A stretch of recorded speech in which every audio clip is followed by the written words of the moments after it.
know, we put together the coolest little newsletter every single day, or every single weekday, every day that we do our show.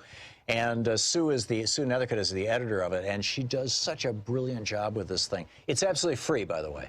It's, you know, all you have to do is go over to thomhartmann.com and just sign up for it. Sign up for the free newsletter. And we don't sell the list or share it or any of that kind of stuff. So, you know, it's just coming to you, and that's it. And every day, as we're doing the show, Sue is listening to the show, and she is finding the websites for all the articles and all the stories and all the topics, broadly speaking, that I'm talking about on radio and on TV. And then she puts the links in there. We call it Sue's Daily Stack, and it's literally a link to every article that I've referenced and every broad topic that I've talked about. I think you'll find it really a valuable asset, particularly to help you win the water cooler wars. So be sure to check it out. It's over at thomhartmann.com. It's free. It's our newsletter. Thanks a lot.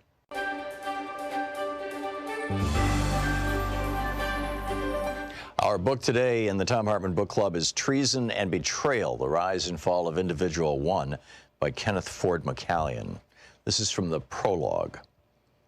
It was a gray, overcast day in Washington on January 20th, 2017, the day that Donald J. Trump was sworn in as 45th President of the United States. The weather matched the mood of the majority of Americans who had voted for Hillary Clinton, but whose candidate was denied the election as a result of an anachronistic electoral college system, a lackluster Clinton campaign that had ignored key battleground states such as Michigan and Wisconsin, and of course substantial help from the Russians. But the most significant assault on American democracy did not result from the illegal hacking and cyber attacks by Russian agents on our electoral system and social media. Rather, it came from Donald Trump's full-scale assault on American ideals and values, which had long been this country's most powerful weapon in its arsenal of democracy. In his grim inauguration speech, Trump basically announced the end of American exceptionalism, the hallowed concept and conviction that the United States has a special mission and place in history.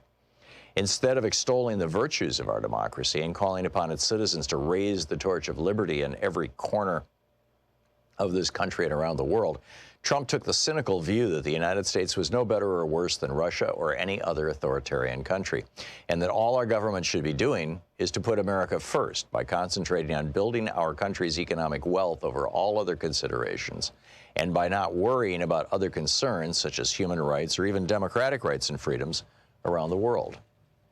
Trump's denouncement of America's commitment to liberty and justice for all was a frontal attack on the guiding principles forming the bedrock of our democracy and America's faith in itself and in its transcendent mission. The Declaration of Independence had been a clarion call that resonated not only on this continent, but around the world, declaring that the pursuit of life, liberty, and the pursuit of happiness was the cherished goal of all Americans and freedom-loving people the world over. Now, Trump was seeking to extinguish that fire by declaring that America was no longer the beacon of liberty, and that every country, especially Russia, should be permitted to do whatever they wanted in their own country and its own sphere of influence, and that if they dismembered neighboring countries or slaughtered their own people who were fighting for greater civil and human rights, that this was of no importance to the United States. In other words, Trump was articulating precisely what Putin and others in the Kremlin wanted to hear, which is that Trump would give them the green light to rebuild the Russian Empire without fear of opposition or retaliation by the U.S. In doing so, Trump was demonstrating that he was a traitor to the traditional American democratic ideals. The enduring concept of American exceptionalism dates back to French writer Alexis de Tocqueville's reflections on America in his 1835 work, Democracy in America, where he concluded, quote, "The position of the Americas is therefore quite exceptional, and it may be believed that no democratic people will ever be placed in a similar one," end quote. Abraham Lincoln echoed this theme of American uniqueness when he noted in his Gettysburg Address in 1863 that one of the things that sets us apart from all of the countries in history is the sacred duty of the United States to ensure that the government of the people, by the people, for the people, shall not perish from this earth. Since the end of the Civil War and up until January 20th, 2017, the idea of American exceptionalism has infused the rhetoric of virtually every modern president and political leader. In April 1917, near the end of the First World War, President Woodrow Wilson exhorted Americans to fulfill the country's destiny to make the world safe for democracy. In his State of the Union address in January 1941, when the future of liberal democracies in a world war against fascism hung in the balance, President Franklin Delano Roosevelt sent a message to its besieged Democratic allies around the world, reassuring them that, quote, "We Americans are vitally concerned in your defense of freedom. We are putting forth our energies, our resources, and our organizing powers to give you the strength to regain and maintain a free world. This is our purpose and our pledge," end quote. 58 years ago, in his inaugural speech in January 1961, President John F. Kennedy reminded Americans that it was our country's fundamental duty to protect human rights at home and around the world. He pledged that Americans would bear any burden, meet any hardship, support any friend, oppose any foe, to assure that survival and the success of liberty. Ronald Reagan inspired us with his soaring rhetoric about America being a shining city on the hill, a beacon for freedom, hope, and liberty that was and always will be the model and example for all the world. President Obama, in April 2009, publicly acknowledged America's, quote, "extraordinary role in leading the world toward peace and prosperity," end quote, while cautioning that such a lofty goal could only be achieved through effective partnerships with other countries. He also often reminded us that America is, at its core, a good and caring nation that must work tirelessly in the cause of democracy and human rights all around the world. With Trump, this powerful concept of American exceptionalism, which has been enshrined in our nation's psyche for almost 200 years, was declared to be dead and buried, or so Donald Trump and his enablers would like us to believe. In the immortal words of Stephen Colbert, Trump, in his easily forgettable inaugural speech, basically compared America to a dumpster fire. America's longstanding mission to preserve and protect the causes of democracy, freedom, and human rights around the world had, according to Trump, virtually devastated the country. Treason and Betrayal is the book. Thom Hartmann Program. And greetings, my friends, patriots, lovers of democracy, truth, and justice, believers in peace, freedom, and the American way. Thom Hartmann here with you. Happy Friday, TGIF, Shabbat Shalom, Juma Mubarak. Hey, it's Good Friday. It is, Easter weekend. It's Passover. Wow, a lot going on. And, we've got the Mueller report, and we've all had a day to digest it. And it's pretty damn shocking what's going on. By the way, it's Anything Goes Friday. Your calls on whatever you'd like to talk about. I have a feeling I know the main topic of the day, but one never knows. 202-808-9925 is our telephone number. The summary, basically, of the Mueller report, Mark Sumner over at Daily Kos, just one of the best writers there is, and he just does such a great job for Daily Kos. And he lays it out. This is, just his summary of the Mueller summary, and I couldn't have said it better, so I'm just going to quote Mark Sumner. Number one, Russia was out to help Trump and regarded his victory as a win for them. And I would add the reasons why are fairly obvious. Trump wanted to build a hotel in Russia. He submitted the application to build it a month after he announced that he was running for president. He was him and Michael Cohen were aggressively working on building Trump Tower in Moscow throughout the campaign. So, the Russians, have a president who wants to have a business in our capital city. I mean, if I was Russian, I'd say, cool. Wouldn't you? Number two, Trump's campaign welcomed and accepted Russia's help. Well, yeah, this is, a normal person, if they thought that a foreign country was trying to help them out in an election, would probably call the FBI, but not Donald Trump. He was like, okay, cool. Or Paul Manafort, for that matter, for obvious reasons. Number three, Trump's campaign knowingly shared information with Russian agents in the hopes of gaining political advantage. And there's a whole spectrum, by the way, of that, from intelligence provided by Israel that was supposed to be top secret stuff, sharing it with the Russian ambassador inside the White House, to a whole spectrum of other things. It's in Mueller's report. Number four, Trump covered up both the timing and extent of his business dealings in Russia.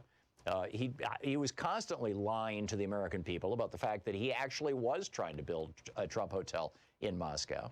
Number five, the campaign was involved directly in soliciting and distributing stolen goods. Number six, that would be, the emails and things like that. Number 6, both Trump and the campaign obstructed justice, lied to investigators, lied to Congress, destroyed evidence, and impeded the investigation in every way possible. And number 7, the only reason that Donald Trump is not currently in jail is concerns about constitutional issues related to the president, right? His being president. That's it. If he wasn't president, he'd be in prison right now. And Mueller basically said, okay, it's up to you, Congress. Do what you're going to do. And sure enough, Rashida Tlaib says, okay, cool, we can do that. And she has introduced articles of impeachment against Trump. And Alexandria Ocasio-Cortez and numerous other Democrats are signing on. Keep an eye on this one, right? Keep an eye on this one. Meanwhile, we've discovered, I mentioned this toward the end of the show yesterday, that Richard Burr, the Republican senator, and I believe he's the chair, he's the chair of the Senate Intelligence Committee. Turns out he was the mole, the Trump White House mole inside the FBI. He was getting information from the FBI. In fact, this is from the Mueller report. The week after Comey's briefing, the White House counsel's office was in contact with Senate Intelligence Committee Chairman Richard Burr about the Russian investigation and appears to have received information about the status of the FBI investigation. In other words, Richard Burr was, channeling FBI information to Trump. Meanwhile, Mitch McConnell, I mean, this is mind-boggling. Remembering the lengths that he went to cover up all this stuff. I mean, Mitch McConnell knew, as the senior Republican in the United States Senate, he knew a year before the election that Russians were trying to help Trump and that Trump was welcoming that help and that Trump was trying to build a hotel in Moscow. He knew this. And in the Mueller report, he lays out how Manafort got, this internal polling information and listed to Oleg Deripaska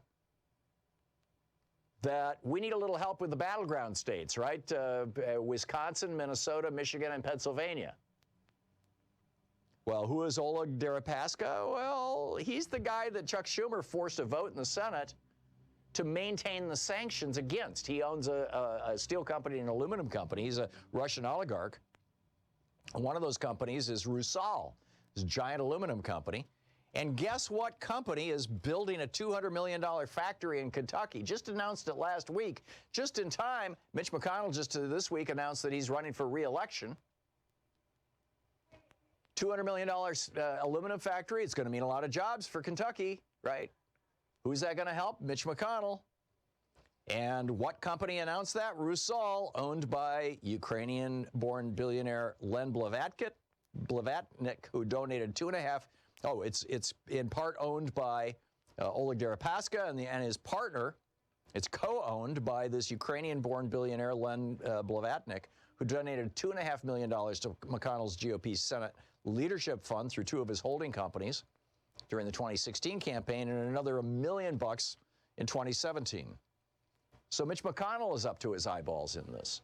And then Bill Barr is inserting his own people into the Justice Department so that they can basically keep track, and not just the Justice Department, into government. Bill Barr is literally his own family members. His oldest daughter, Mary Daly, is now going to the Financial Crimes Enforcement Network. Yeah, great. Placing your family members in key positions to protect the president. Ellie Mystall, writing over at AboveTheLaw.com, it's if there's anything that Trump wants, it's lax financial crimes enforcement. Here again, Barr is positioning himself to know everything he needs to know to do Trump a solid by placing his own family spies in key positions. And Tyler McGoy, the husband of Barr's youngest daughter, has been detailed to the powerful U.S. Attorney's Office in Alexandria, Virginia. So, this is one of the U.S. Attorney's offices that would prosecute Trump. So Barr's got, one of his kids in, overlooking financial crimes and another one overlooking federal prosecutors in Virginia. It's pretty mind-boggling. Anyhow, I got another 12 pages of stuff here, but I'm going to stop right now. We'll sprinkle this out through the 3 hours of the program. It is Anything Goes Friday, after all, and there's a lot of other things that we can talk about. And I know that many of you have things that you'd like to talk about. So what's on your mind? Robert in Ocean Park, Washington. Hey, Robert, what's up? I don't take prayer lightly, but I'm perplexed about legislators around the country who are trying to circumvent the First Amendment by encouraging student-initiated inspirational messages, meaning thinly disguised public school prayer. Right. Worse, Supreme Court Justice Alioto recently suggested that the court might be willing to seek new cases pertaining to school prayer. Yeah, Alito, you've got, 5 right-wing well, I don't know if there's... Yeah, I think all of the right-wingers on the court are Catholic, aren't they? Right, yeah. In addition to Sotomayor. Yeah, if kids want to pray for better grades or burgers and fries or longer recesses or a date with some cute person in row 3, that's okay with me. But I cannot condone the incorporation of voice school prayer or Bible reading. Yeah. Well, the reason why I mention that is I wonder how many of them went to Catholic school, where obviously prayer would be a big part of school, and therefore might just, be, from their own experience of life, think that this is a normal thing. But yeah, I share your concern, Robert. I think that school is no place for organized prayer. Frankly, if you're a Christian, if you read the Sermon on the Mount, Jesus said, "Don't pray in public." If you pray in public, God's not going to listen to what you have to say. So, churches where they pray in public are basically, blowing off Jesus's advice, much less schools. Yeah, spot on, Robert. Dave in Pittsburgh, California. Hey, Dave, what's up? Dave? Dave's, I'm going to hit a break here. We'll be back in a few minutes. Dave, you got to listen to your telephone, not your TV. It's 15 and a half minutes past the hour here on the Thom Hartmann Program. We'll be picking up your phone calls on Anything Goes Friday as we continue through the program. Stick around. It's a beautiful day here in Portland. I hope it's nice wherever you are. I think most of the crazed weather has kind of moved offshore now. We'll be right back with more of your calls on Anything Goes Friday. This is the Thom Hartmann Program. Be right back. Stick around with us, helping you win the water cooler wars. Thom Hartmann.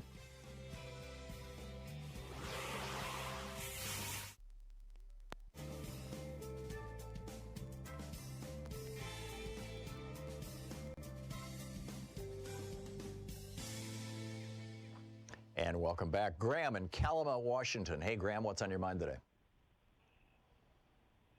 Graham? Oh, boy. Graham. Hey, Graham, you're on the air.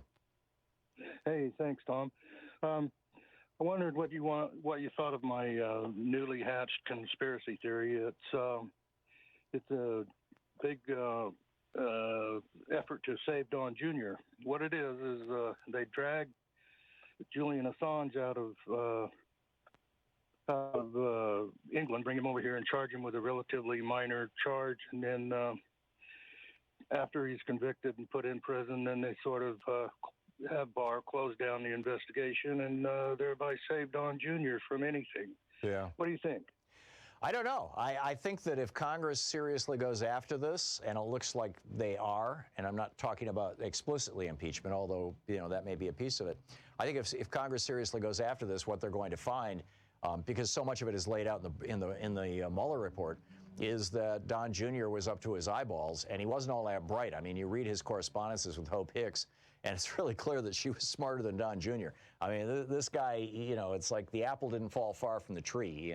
Daddy's a dotard, and to quote Kim Jong-un, and so is son. So, yeah, I'm with you. Graham, thanks for the call. Curtis in Santa Maria, California, listening to KPFK. Hey, Curtis, what's up? Hey, Tom, how you doing, man? Good. First time caller here. Thank you. Finally got somebody that can inform me on all this stuff. You're doing a great job. Thank you. But my question, Tom, is what's going to stop Trump from getting elected again to the Electoral College? Because it's getting kind of scary here. He got the crappiness, they got the currency, and then we might be heading in bad shape.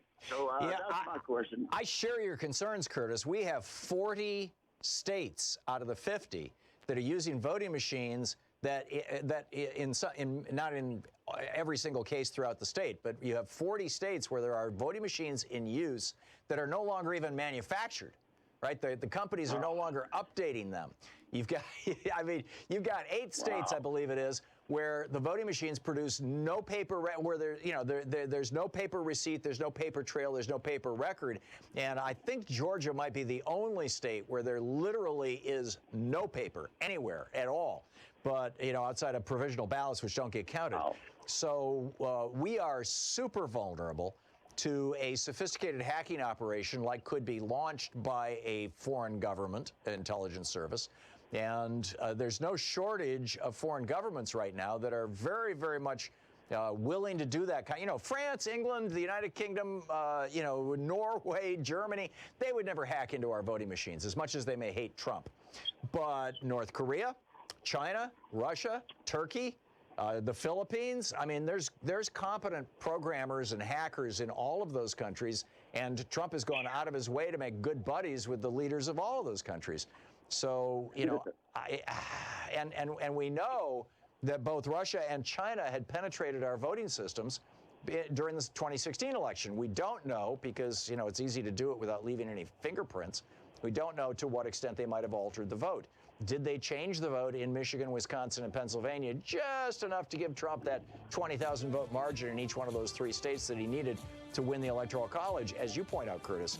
And, we need to find this out, man. There's serious stuff. Curtis, I got to run, but thank you for the call, and thanks for listening to KPFK. We will be right back. It's 20 minutes past the hour here on the Thom Hartmann Program. Talk media for the sane among us.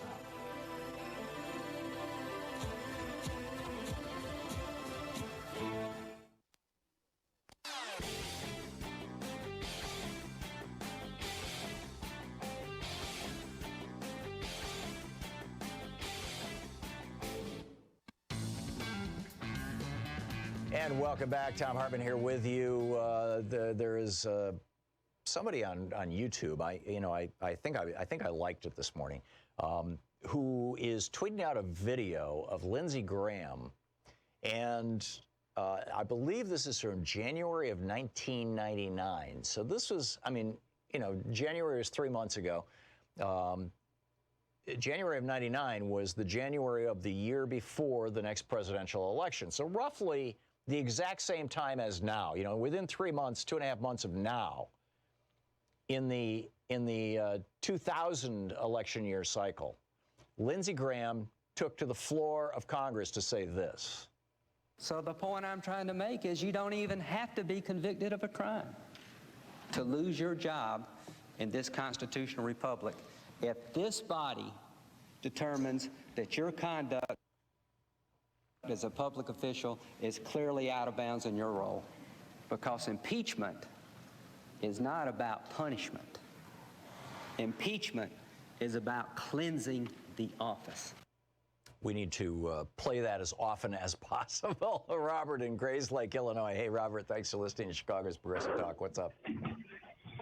Tom, I want to kind of make a comment about the Mueller report and the Democrats and progressives' obsession with impeachment, because Lindsey Graham makes a very good point.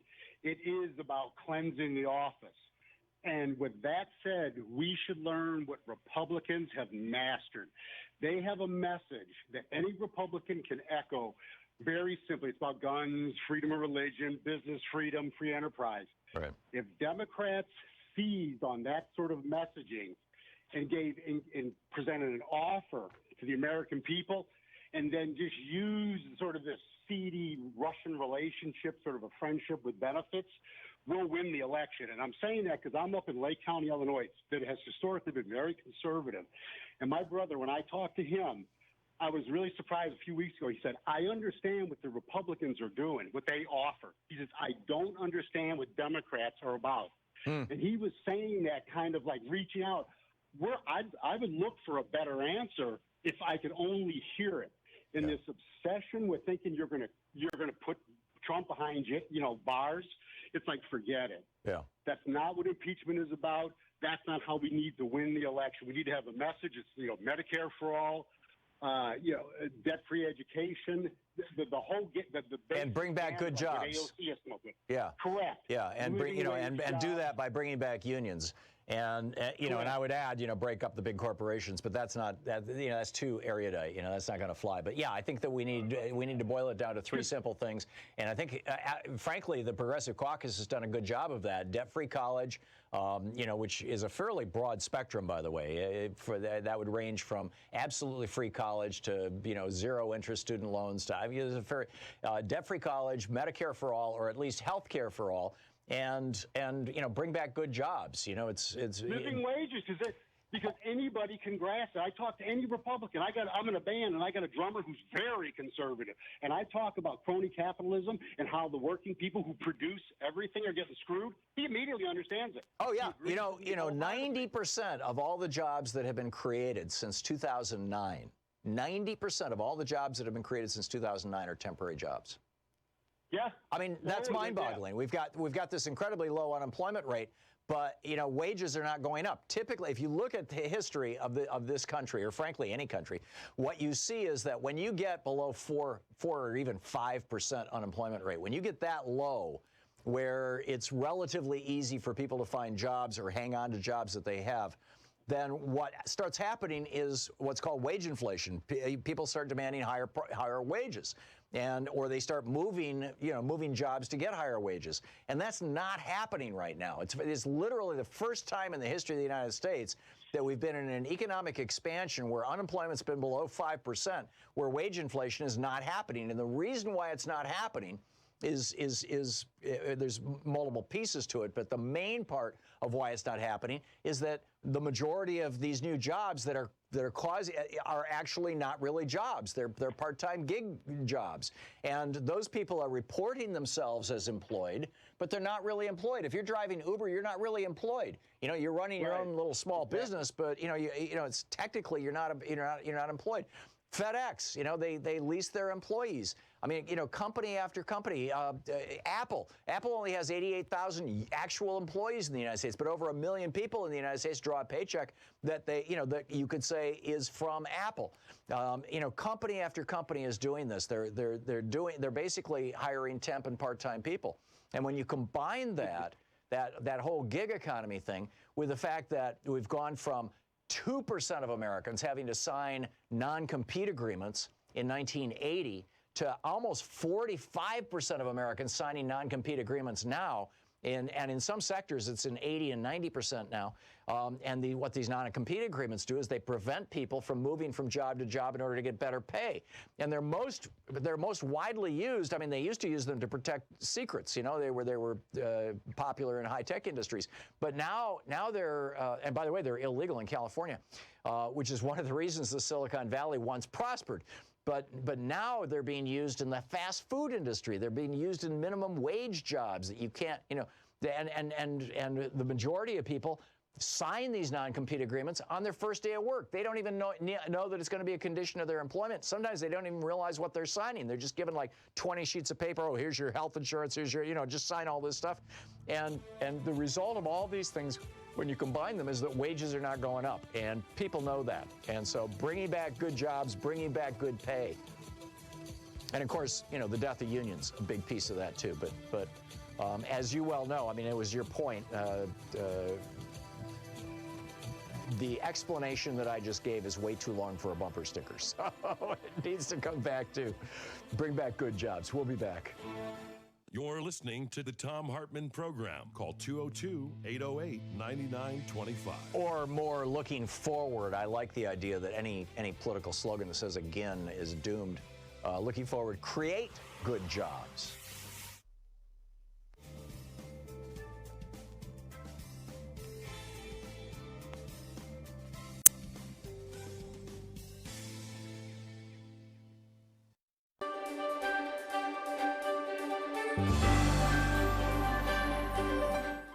Hi, for our book club today, we're reading from Bernie Sanders' new book, Where We Go From Here, 2 Years in the Resistance. This is from the introduction. During my campaign for president in 2016, I stated over and over again that the future of our country was dependent upon our willingness to make a political revolution. I stressed that real change never occurs from the top down. It always happens from the bottom up. No real change in American history, not the labor movement, the civil rights movement, the women's movement, the gay rights movement, the environmental movement, or any other movement for social justice has ever succeeded without grassroots activism, without millions of people engaged in the struggle for justice. That's what I said when I ran for president. That's what I believe now. That's what I've been working to accomplish over the last several years. At a time of massive and growing income and wealth inequality, as our nation moves closer and closer to an oligarchic form of society, we need an unprecedented grassroots political movement to stand up to the greed of the billionaire class and the politicians they own. And the good news is we're making progress.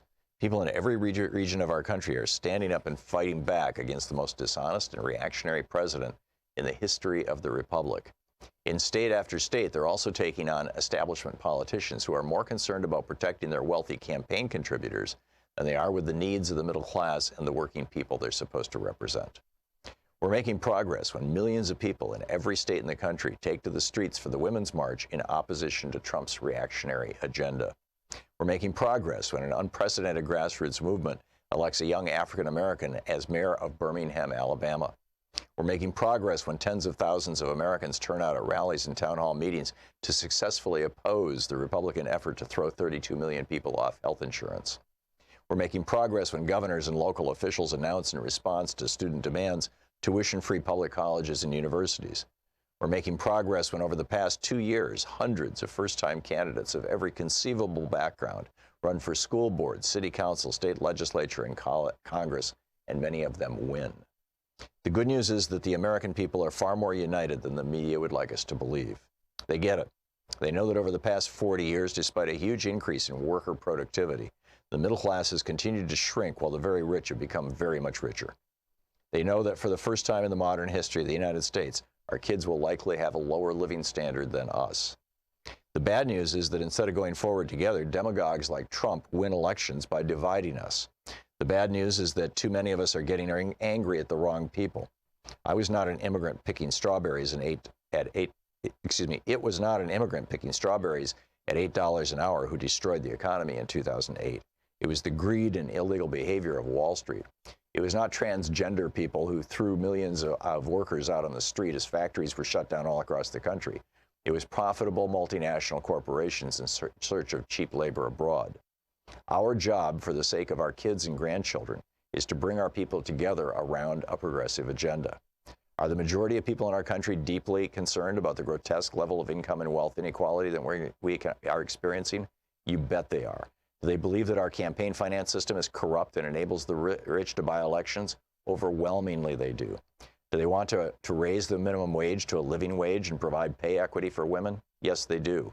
Do they think that the very rich and large corporations should pay more in taxes so that all of our kids can have free tuition at public universities and colleges?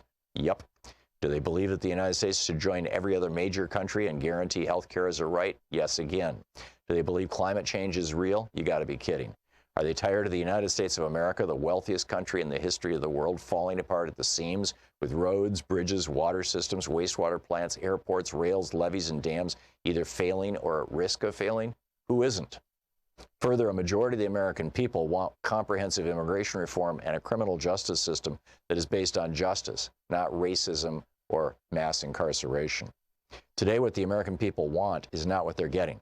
In fact, under Republican leadership in the House, Senate, and White House, they are getting exactly the opposite of what they want. The American people want a government that represents all of us. Instead, they're getting a government that represents the interests and extremist ideology of wealthy campaign contributors. They want environmental policies that combat climate change and pollution and that will allow our kids to live on a healthy and habitable planet. Instead, they're getting executive orders and legislation that push more fossil fuel production, more greenhouse gas emissions, and more pollution. They want a foreign policy that prioritizes peacemaking. Instead, they're getting increased military spending and growing hostility to our long-term democratic allies. They want a nation in which all people are treated with dignity and respect and where we continue our decades-long struggle to end discrimination based on race, religion, gender, sexual orientation, and nation of origin. Instead, they have a president who seeks to win political support by appealing to those very deep-seated prejudices. During the last several years, I've worked hard in Washington, but I've also traveled to 32 states in every region of our country. I've seen the beauty, strength, and courage of our people. I've also seen fear and despair. I've talked to people with life-threatening illnesses in West Virginia who worry about what will happen to them or their loved ones if they lose the health insurance that keeps them alive. I've talked to young immigrants, dreamers in Arizona, who are frightened to death about losing their legal status and being deported from the only country they have ever known. I talked to a single mom, a young single mom in Nevada, worried about how she can raise her daughter on $10.45 an hour.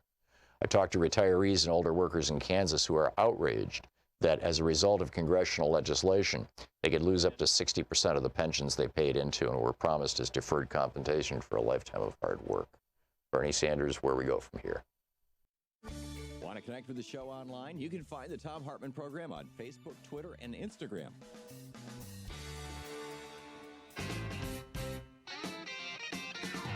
Welcome back to Anything Goes Friday on the Thom Hartmann Program. Ken in Linwood, Washington. Hey, Ken, what's on your mind? Oh, hello, Mr. Tom. To me, it would make perfect sense for the Republicans to support the impeachment of Donald Trump. Because? Because, number one, they would just replace him with Mike Pence. That's the way the Constitution works. Mm-hmm. And so you'd effectively have the same thing. Number two, they would be paying penance. They could get middle America. They paid their penance for supporting Trump. But here's the political calculus that the Republicans are looking at. Donald Trump, you know, Fox News has gone all in for Donald Trump for three years now in a big way. And frankly, you know, much longer than that. He was a regular. He's been a regular on Fox and Friends, the morning show, for what, a decade now? And so it's really, I mean, Donald Trump is the celebrity. He is the guy that is holding that office and who has a chance of getting reelected. Mike Pence is a dweeb. He's this you know, bizarre guy. He looks like Mr. Plain Vanilla. He won't have dinner with a woman who's not his wife. He will not talk. He will not meet with or talk with a woman without his wife accompanying him. He calls his wife mother. He you know, he wrote op-eds in 2000 saying that tobacco doesn't cause cancer back when he was taking money from the tobacco industry. I mean, you know, Mike Pence is so vulnerable, and he would have such a hard time getting elected that I think that the Republicans correctly believe that if Trump steps down or if Trump is impeached, that they've blown any chance of winning the election in 2020. Now, on the other hand, there may be some down-ticket Republicans. You know, if you still had Corker and Flake in the Senate and it had become essentially a movement, if there was a bunch of down-ticket Republicans who were looking at this going, well, okay, you know, I'm gonna challenge the president, and you know, we'll see what happens. Those would be the folks who might benefit from an impeachment, but I'm not sure that they still exist, Ken. Well, you know, I saw McConnell, you know, he rolled the dice by not putting Merrick Garland through in hopes that Trump would get elected when it didn't look like he would get elected. Oh, McConnell rolled the dice when he decided to collaborate with Trump in concealing, you know, Trump's Moscow Tower and all this other stuff. And now he's getting a $200 million aluminum factory in his state as a big, you know, thank you, sweet kiss from you know, a couple of Russian oligarchs, or a Russian oligarch and a Ukrainian oligarch. So, you know, surprise, surprise. Ken, this is serious stuff. Thanks a lot for the call. Jenna in Pacifica, California. Hey, Jenna, thanks for watching YouTube. What's up? Hi, Tom. I wanted to get your take on this. I heard a respected person this morning say, if we're so outraged at the Mueller report, then why aren't we in the streets? And I think it's a really important question. Why aren't we in the streets or applying effective political pressure to show how outraged we are? I think the reason we're not is because Democratic members of Congress are expressing their outrage on television by the minute. Okay. Okay. You know, there is a deadline of April 23rd for Mueller to testify. Is it April? Maybe it's May 23rd. Yeah, it's May 23rd for Mueller to testify. There's a deadline of May 2nd for Bill Barr to testify before the Senate, before Congress, before the House. And, you know, I think it's going to take probably a few weeks for us to learn, for us to figure out, basically, for the American people to figure out whether the Democrats are going to wimp out or whether they're going to step up. Okay, fair enough. So yeah, but you know, that outrage is still there, Jenna. It's not in abeyance. Or maybe abeyance is the right word. It's, you know, people are holding back to wait and see what the political class does, and we're seeing and hearing a lot of outrage. And, you know, we'll see where it goes. Jenna, thank you for the call. I mean, you do raise an important point. It's a really important point, and we need just to hold that thought for a week or three. Jenna, thank you. Dave in Canton, Ohio. Hey, Dave, what's up? Hi, Tom. I was looking for some definitions on your show. What are bots? Are they robots? Well, typically, yeah. Bots are computers that are running artificial intelligence software that, you know, can behave like they're humans. I mean, back 30 years ago, there was a little basic computer program called ELIZA. In fact, I reprogrammed it back in the 80s when we were running a community for abused kids so the kids could play with it. And it would carry on a conversation with you for hours, you know, and you just program into it the phrases to use to talk back to people. That's gotten much more sophisticated. So that's one definition. The other definition is, you know, there are actually countries where people will work full-time for the equivalent of, you know, maybe $30 or $40 a week U.S., or in some cases $100 or $200 a week U.S. at the most. And, you know, they'll sit in front of a computer and play the role of a bot, basically. They'll engage people in conversations. And a lot of both of those two things are showing up on Facebook and Twitter, and we refer to them as bots. Okay, what's a dog whistle? When I was a kid, a dog whistle was something a human couldn't hear, but a dog could. Right. The way I hear it used now, it sounds like it's a bullhorn. Well, you know, the phrase dog whistle in the context of race is somebody making a statement that to a person who is not a racist sounds like it's about A, but to a person who is a racist gets it that it's about B, and that's about race. So, you know, what the best example, I think, is Lee Atwater back in the 80s when he was working on the Reagan campaign. And he says, you know, we used to use the N-word, and then that became dangerous for Republicans. And then we discovered that if we talked about states' rights and forced busing, everybody understood that we were talking about the N-word or we were talking about race. And but then that became difficult. So then we started talking about we just need to cut welfare. We need to have fiscal responsibility. And you know, all the racists get it that we're talking about cutting off, you know, black people in the inner cities from government funds, but white people who are not racists don't hear that message. I mean, that's a classic example of dog whistle. Okay, what's an algorithm? An algorithm is a formula that, you know, if you put data in one end or behavior in one end, you get something predictable out the other end. So, you know, an algebraic formula, A plus B equals C. If A is 1, B is 2, C is 3, right? You can predict that. And so, yeah. Where are you going with this, Dave? Or are you genuinely trying to build a dictionary? Okay, I have one last thing. It's a joke. You remember about a year ago you were talking about sex education, and you said your high school gym teacher told you that if you masturbated, you would go blind? Yeah. Well, we're about the same age. When I was a kid, our gym teacher told us the same thing. But the joke back then was we only did it till we had to wear glasses. Yeah, well, in fact, our gym teacher wore glasses, and that made the joke. But I got it. Thanks a lot for the call. Keno in Lakeland, Florida. How do you say your name? Keno. Oh, Keno, the moose herder guy, the Republican. Yes, I'm the moose herder Republican who, in this Praise Be for Free Speech TV today on Good Friday, and I want to bring some glimmers of hope and renewal and reform in the Republican Party. Now, you said that with earlier caller, if some down-ticket Republicans could join in against Trump, we got one, Bill Weld, the former governor of Massachusetts. Please, Free Speech TV, give him some publicity, and I'd like to be his advisor and get him hooked up with Congressman Jamie Raskin, who has a bill in order to declare Trump unfit. And as I have written in letters to the editor, they can have ex-presidents and they can have some psychiatrists. So I want Bill Weld, I want this message, I want people to get the message to him, to come in and join with Jamie Raskin on this unfit bill, and he'll be the leader of the Republicans in the Senate. You know, there were 12 of them that voted against the president and his emergency powers, including Mitt Romney, who I'm designating he can be the leader of the moose herders.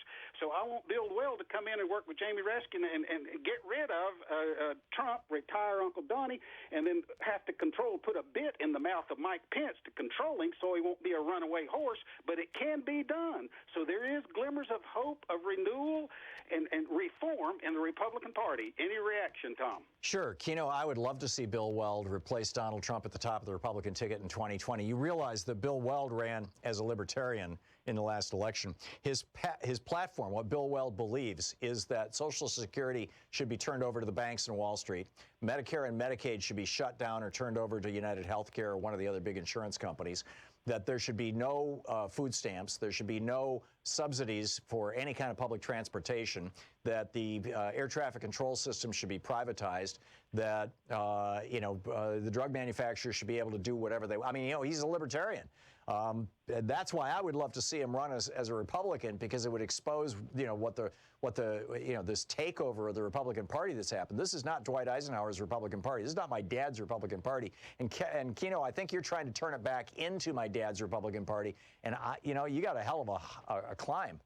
Yeah, well. Hey, Tom, can I suggest a book that explains about how Republicans act, a new book called Sex, Power, and Partisanship by Dr. Hector Garcia? And that explains how the Republicans that worship the alpha god bring cruelty to people eventually if they're not controlled in a way that needs to be done. Yeah, well, Keno, excuse me, good luck with your moose herders. Okay, good luck. I wish you well. Oh, my. Our regular, hopeful, optimistic, enthusiastic Republican caller. I love it. I love it. I would honestly love to see the Republican Party become, an actual political party rather than just shills for big corporations and billionaires. Listening to Thom Hartmann. Visit ThomHartmann.com for audio and video archives. It's Anything Goes Friday on the Thom Hartmann Program. Good Friday edition, Passover edition. We'll be back with more of your calls right after this.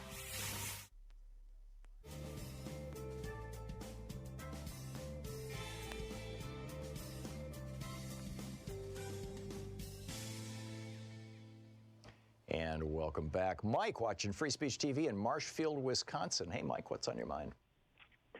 Hey, Tom. Long-time listener, and I love watching you while I'm eating my lunch. Okay, thanks, Mike. What's up? You were talking about Barr and how everything's going on with the Trump administration. Do you think I see an exact replica of what took place in Wisconsin with Scott Walker? How he just lined up the courts and the Republicans were doing all that stuff they did, and we ended up with nothing but a mess. Yeah, Wisconsin was a test case, essentially. Yeah, I agree. And it was being run by the billionaires. Yep. I'm glad others see it, because I've talked about it and people think I'm crazy. Yeah. Okay. So it's good to see others think the same way. Yeah, no, I think you've nailed it, Mike, and I think probably you would have to be from Wisconsin to really and truly understand that, or be a fairly rigorous observer of the political scene. But I think you've nailed it, Mike. Thanks for the call. Donald in Los Angeles. Hey, Donald, what's up? Hi. Wanted to talk about independence, which I'm one of. Give a little bit of context. The last time I talked to you, after you disconnected, you sort of half accused me of being a Republican shill. I'm not a Republican, and I'm not a shill for them. All right. The time before that, you actually thanked me for being persistent about about getting to the idea of the need for a right to be able to vote against someone, which you had told me you had not taken me seriously on in the past. So in that context, I'd just like to say, well, first off, us independents tend to think a little differently than party members. It's one of the reasons why we won't join a political party. We're not Democrats waiting to join the party, or that just haven't joined the party yet. We're not Republicans or Republican shills or Republicans waiting to join the Republican Party. We are literally independent. And, for example, you had a caller, Keno, a little while ago, was talking about how he'd like, he'd like to see other Republicans, get on the ticket. I would like to see Republicans who support Bernie Sanders vote for Bernie Sanders in those Republican primaries. I would like to see some of them, because there are a lot of Republicans who support Bernie Sanders. Yeah. I would like to see some of them work to try to get him on the primary ballot for the Republicans. I know Bernie won't put himself on it, but at least in some states, Republican members should be able to do that. And where they can't, in states that allow it write-in, they should be able to write him in. He might win, and even if he doesn't win, it would be making a huge statement to their party what their members actually want represented for them to do that, to get those votes out there. I mean, Bernie broke multiple records across the country as a write-in candidate in 2016 without campaigning for himself because of his contract with the Dems that said that he couldn't campaign against whoever they nominated, even after they stole the nomination from him. I mean, they admitted it in court. They literally stole the nomination from him, and he went out and he campaigned hard for Hillary Clinton and yet broke multiple records across the country as a write-in candidate. That's phenomenal. And he does have, like I said, huge support within the Republican Party, within the Libertarian Party, within the Green Party, within the Peace and Freedom Party. I'd like to see, members of those parties try to get him nominated by their party. Fascinating. I, as an independent, as an independent presidential elector candidate for Bernie Sanders, I will be campaigning for Bernie Sanders through the general election. Okay, Donald, we're out of time, but thank you. Thank you. Fascinating stuff. We'll be right back.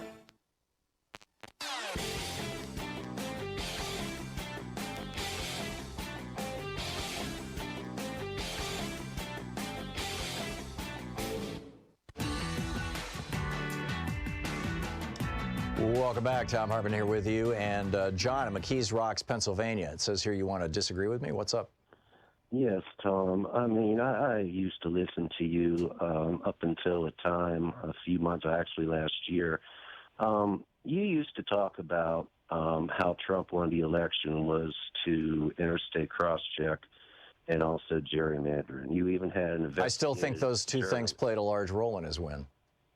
But you hardly ever talk about that. Now you're on this Russian collusion. Well, that's because you used to listen to the show, but you don't anymore, John. No, the Russians might have pushed him over the top, or maybe not. I mean, all it took was some good old-fashioned voter suppression, and frankly, the Republicans are still doing that. And then, as I said earlier, you've got 40 states that are using voting machines that are no longer even manufactured. They're old Windows 7 machines.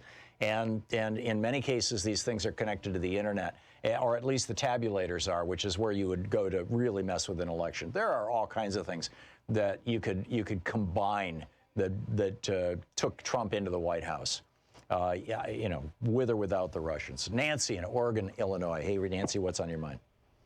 Oh, thanks, Tom, for taking my call.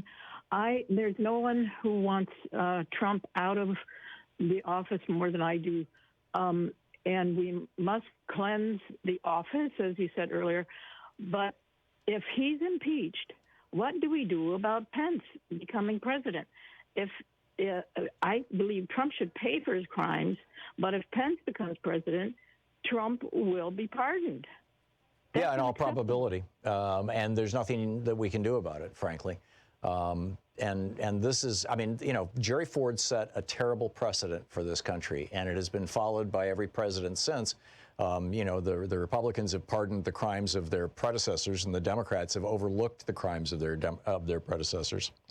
And, Trump would pardon Pence. I don't think, though, Pence would pardon Trump. I don't think, though, that Pence can win an election in 2020.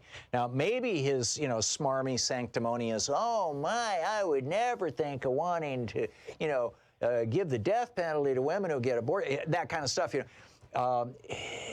that might turn some people off. That might actually work with some Republicans, but I think with the general electorate, it's not going to work. Nancy, I'm not. That's not my concern. My concern, as Lindsey Graham said, my concern is with the office, and the office is now occupied by a grifter and a criminal. And Robert Mueller's report put the exclamation mark at the end of that. And by the way, notice, Robert Mueller was only investigating two things. He was only investigating the association of Russia with the Trump campaign and their interference in our election, number one. And number two, whether Donald Trump conspired to cover that up, to obstruct justice, to prevent the investigation of that. And they found that, yeah, Donald Trump did, obstruct justice. But they can't indict him because the Justice Department rules say that they can't indict a sitting president. I mean, that's right there in the report. But they did not look into financial crimes. They handed that stuff off to the Southern District of New York. They did not look into electoral crimes. In fact, I don't think anybody is looking into that. The rigging of voting machines, the suppression of the vote, all that kind of stuff. I mean, there are all kinds of things that Trump and the Republican Party have been involved in over the years that nobody's looking into, and that I think Congress needs to. And frankly, I think an impeachment hearing would bring a lot of this stuff out, Nancy. But if he's not impeached, and he's toast in 2020, and then he would be out of office and he could be indicted. That's my point. Yeah. Then he could go to jail for his crimes. That's what I want to see. Until Pence pardons him. Yeah. Yeah, and Pence would point at Jerry Ford. Office.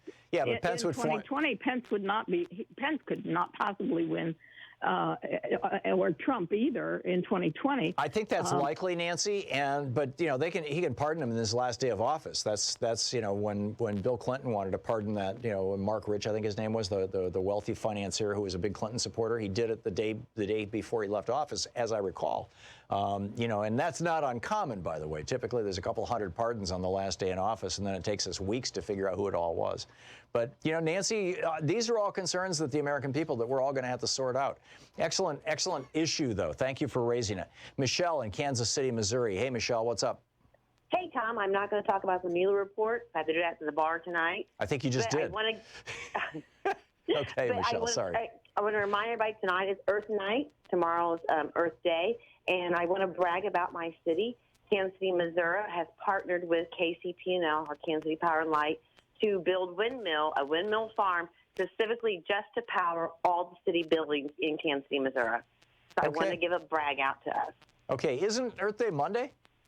I thought it was the 20th. Oh, okay. I'm not sure. The 20th was, Hitler's birthday. Oh, I think they did. Oh, yes, they may have changed it because of it. Anyway, it's Earth Night tonight. Turn your lights out. Okay, you got it, Michelle. All right, honey, have a good one. Okay, thanks. You too. Let's see here. John, listening to KPFK in Los Angeles. Hey, John, what's up? Hey, Thom Hartmann. How you doing, sir? I am well. What's on your mind? This thing's a lot bigger than what people take it for. I mean, let's just be honest. Allow me to be real as possible. All this Russia, Trump, the whole Trump fiasco is a huge diversion. And it's a victory for the oligarchs that are actually in charge of this country. And that's the big problem. The big problem is no matter if Trump wins a second term or if the corporate cracks, because I don't call them Democrats, if the corporate cracks get either Kamala Harris or Joe Biden as a late entry, and that's what's really going to happen. Because they're not trying to get Bernie in. They don't want to get Bernie in. Someone like Bernie or someone like Elizabeth Warren, they don't want them. So your bottom line here, John, is the oligarchs don't want genuine progressives. I agree with you. And frankly, there are oligarchs, but there are some very, very wealthy people associated with the Democratic Party who actually, I think, would support a progressive candidate and do support progressive candidates, Bernie included. In fact, I know some of those people. Yeah, but on the other hand, if you look at the role that the Republican oligarchs are playing, that the Koch brothers and the other billionaires, Robert Mercer, Shelley Adelson, that role is huge. I mean, it's absolutely electorally huge. They, any one of those guys makes, the wealthiest Democrat out there look like a piker, both in terms of their asset base. Tom, remember this. The whole world is going oligarch. Yeah, no, well, unfortunately, John, there's a lot of truth to what you just said. We'll continue our conversation right after this. It's Anything Goes Friday. You're listening to Thom Hartmann.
You know, every day here on the Thom Hartmann Program, Louise and I and our team, Sean, Nate, Shira, Dave, Chase, Sue, Nigel, Ron, we all work to put together the very, very best show we possibly can. And there's an enormous amount of work that goes into the show. And one of the things that comes out of that is a lot of content, a lot of specific information that we go through and we dig out and, you know, we want to share with you. And Sue puts that into our newsletter every week. And I think you will, if you don't already receive our newsletter, it comes in email every day, about an hour after we're off the air, or maybe a couple hours after we're off the air. And Sue goes through and pulls literally every link to every story that we talked about and puts it into the newsletter. It's free. We don't sell the list or anything. You complete safety and security. There's no charge. There's no nothing. Just, you know, plug in your email address over at thomhartmann.com.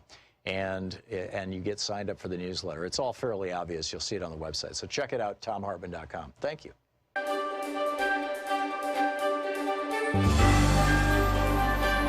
We're reading today from a book by Four Arrows, also known as Donald Jacobs or Don Jacobs. It's titled Point of Departure, Returning to Our More Authentic Worldview for Education and Survival. This is from Chapter 3, Community-Oriented Self-Authorship. Knowing the power of intentional and unintentional trance-based learning and how the latter can make us susceptible to believing untoward communication from authority figures, we can understand one reason self-authorship is important in the indigenous worldview.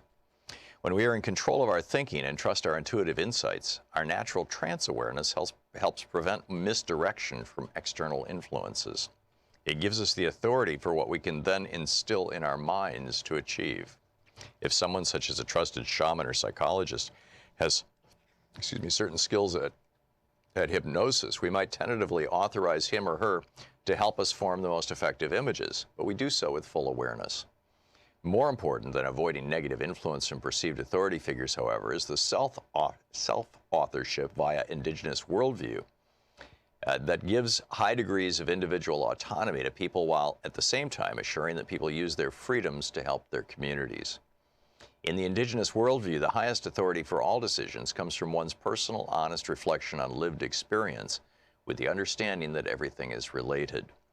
It is this understanding that makes a distinction between self-authorship, as it is generally perceived in the dominant worldview, and that of the indigenous one.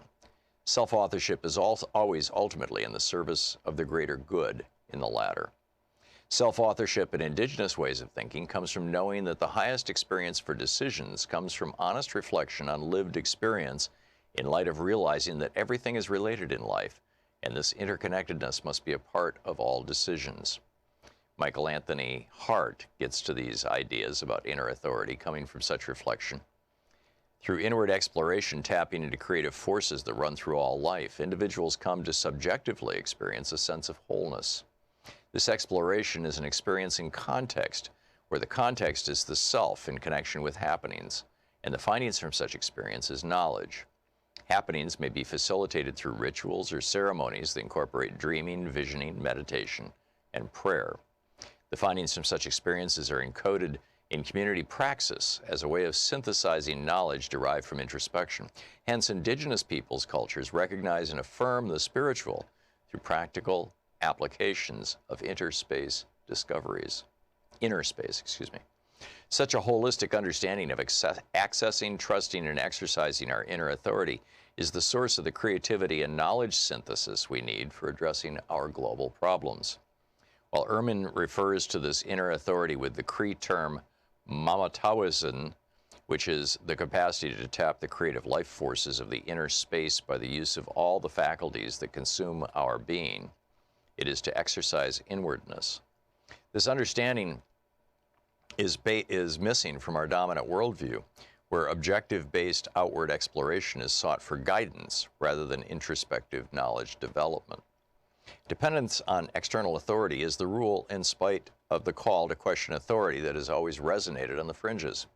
Under the dominant worldview, obedience trumps community-oriented self-authorship. Decision-making is rarely a holistic process, nor does it utilize alternative states of awareness, deep reflection, and community praxis. The random quotations below, selected from an internet search, reveal that obedience to authority is common under the dominant worldview. Obedience to lawful authority is the foundation of manly characteristics, by Robert E. Lee. All religions have morality on obedience, have based morality on obedience, Alexander Herzen. Obedience brings peace in decision-making, James Faust. Justice is the insurance that we have on our lives and property. Obedience is the premium we pay for it, William Penn. I was not born to be free. I was born to adore and obey, C.S. Lewis. Every game has rules. Life's a game that has its respective rules. Obey the rules, win the game, Israel Ahavor. A wolf cannot have more than one head, or it tears itself apart, Con Iggulden. From a social dissident on the fringe, Noam Chomsky wrote, any dictator would admire the uniformity and obedience of the U.S. media. From an indigenous-raised Lakota, Oyessa, the American Indian was an individualist in religion as in war. Reliance on external authority is not only the bedrock of choices in mainstream society and the main approach to moral development, but it also gives jurisprudence guides jurisprudence and conflict resolution. Authorized punishment or revenge is a primary goal for wrongdoing. Under indigenous worldview, bringing offenders back into community via affected members of the community is the goal. This relational approach expands the circle of land and seeks input from the wide circle of relevant people. Spiritual resources are employed via prayer or song, and subjectivity is as important as objectivity. Hart emphasizes this relationship as emphasizing spirit and spirituality, and in turn, a sense of communitism and respectful individualism. And then he goes on about the indigenous worldview and how it relates to what we would call communism. Point of departure by Four Arrows. Want to connect with the show online? You can find the Thom Hartmann Program on Facebook, Twitter, and Instagram.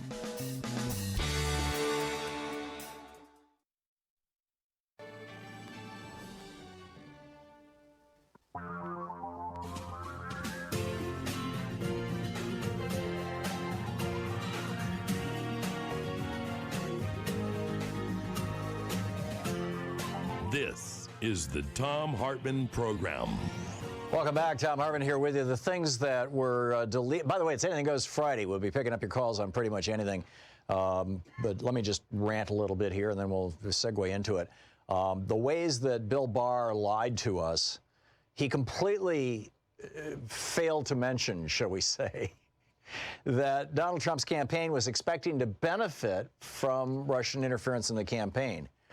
And in fact, this is a quote from the actual Mueller report. Although the investigation established that the Russian government perceived it would benefit from a Trump presidency and worked to secure that outcome, and that the campaign expected that it would benefit electorally from information stolen and released through Russian efforts. Barr went on to say it's up to him to make the decision on the obstruction of justice. No, Mueller is fairly clear. It's up to Congress. It's not, you know, the Department of Justice has a policy of not prosecuting sitting presidents. He basically lied about Trump's actions that could be construed as obstruction of justice. He said Mueller found no collusion. That was an absolute lie. He says Trump fully cooperated with the investigation. That was a lie. In fact, Trump went, 16 ways to Sunday to not cooperate with the investigation. In fact, DU's graphic at the top here today is these are literally from Trump's answers to Mueller's questions. This is from the appendix to the Mueller report. These are the answers that Trump gave to the questions that Mueller asked. I have no independent recollection. I do not recall being aware. I have no recollection of being told. I have no recollection of being told. I don't remember the date. I have no recollection. I do not recall being aware. I don't recall having any discussion. I have no recollection of being told. I don't recall being told. I have no recollection of the specifics. I don't recall having any discussion. I don't recall being aware. I do not recall. I don't remember discussing it. I did not recall being aware. I vaguely remember. I have no current recollection. I do not remember. I don't remember being aware. I don't remember. I don't recall being told. I have no recollection of the details. I don't remember. These are Trump's answers to the questions. Meanwhile, Eric Prince clearly lied to Congress about his meeting in the Seychelles. And Democrats are talking about bringing this guy back. Of course, he no longer lives in the United States. He's hiding out outside the country. He is Betsy DeVos's brother, after all. I mean, you know, billionaires can pretty much live wherever they want, I suppose. But it's amazing. I mean, it's just amazing that this is going on. Robert Mueller, our investigation found multiple acts by the president that were capable of exerting undue influence over law enforcement investigations, including Russian interference and obstruction investigations. So that's a clear statement. We found multiple acts by the president. This is a clear statement. We found that the president obstructed justice. So why didn't they investigate him or prosecute him? Well, again, this is from page 160 of the report. The Department of Justice has taken the position that Section 1512E2 states, C2, states a broad, independent, and unqualified prohibition on obstruction of justice. So, okay, clearly, it's against the law to obstruct justice. So you did investigate whether Trump broke the law by obstructing justice. So what's the conclusion? Because we determined not to make a traditional prosecutorial judgment. In other words, we're not going to prosecute somebody even if we find a crime. We did not draw ultimate conclusions about the president's conduct. The evidence we obtained about the president's actions and intent presents difficult issues that would need to be resolved if we were making a traditional prosecutorial judgment. In other words, we could have nailed this guy's ass. You know, we could have gotten him. At the same time, if we had confidence after a thorough investigation of the facts that the president clearly did not commit obstruction of justice, we would so state. Based on the facts and the applicable legal standards, we are unable to reach that judgment. Accordingly, this report does not conclude that the president committed a crime. It also does not exonerate him. In other words, Congress, do your thing. And Pat Leahy is saying, yeah, we'll do our thing. We're here, we're ready. Patrick Leahy, members of the Trump campaign were not simply useful pawns in Russia's attack on our elections. They were eager, unapologetic beneficiaries of Russia's interference. They welcomed it. This is a quote from Patrick Leahy, the number 2 Democrat in the Senate Judiciary Committee. They welcomed it. They encouraged the release of stolen materials. They planned a press strategy around it. They not once reported it to law enforcement authorities. Then they misrepresented the facts and hid their actions from the American people repeatedly. The president's interference in the Justice Department's subsequent investigation went beyond anything that we had known. He regularly used the office of the presidency to attempt to manipulate and delegitimize one of the most critical national security investigations of our time. His lawyers promised witnesses would be taken care of if they did not cooperate with the investigation. He fired the FBI director leading the initial investigation and then attempted to fire special counsel Robert Mueller. His efforts demean the office and demean the rule of law. Lindsey Graham had some things to say about this a short while ago. And Sean, I don't know if we need to get ready to play this audio out of the TriCaster, but Nate's got a clip of this. This was Lindsey Graham. Now, keep in mind, this was January of 1999. So it was 2 years, a little less than 2 years before the election of 2000. Just like right now, we're about 2 years out from the election of 2020. Right, this was January of 99. The equivalent time right now would be January of this year, of 2019. And we're just, 3 months beyond that. Here's what Lindsey Graham said. Basically, at this point in time, back 18 years ago, 19 years ago, here he is, 20 years ago. So the point I'm trying to make is you don't even have to be convicted of a crime to lose your job in this constitutional republic. If this body determines that your conduct as a public official is clearly out of bounds in your role, because impeachment is not about punishment. Impeachment is about cleansing the office. Yeah, that should be on a loop on every television network in America. So anyhow, I've got a bunch of other stories here that we'll get to as we continue through the program. But it's Anything Goes Friday, so and Good Friday and Happy Passover and everything else. Maria in Long Beach, California. Hey, Maria, what's on your mind? Yes, Tom. I have an idea for the Dems to use for, I guess, a bumper sticker. Okay. And that is, Save America collectively. Let's all fire Donald Trump. Ha! I love it. Save America, fire Donald Trump. You're fired. You're fired. Yeah, yeah. I would say Save America, fire Trump and the GOP. Exactly. Yeah. Exactly. Good one, Maria. I like that. Thank you. Thanks for the call. Don in Woodinville, Washington. Hey, Don, what's up? Yeah, hey, Tom, love your show, and I really love your listeners. I learned so much. Quick question for you. Me too. Imagine two scenarios in the future, think 2, 5, 10 years in the future. Scenario one is looking back year 2019. Trump has been removed from office via the impeachment process.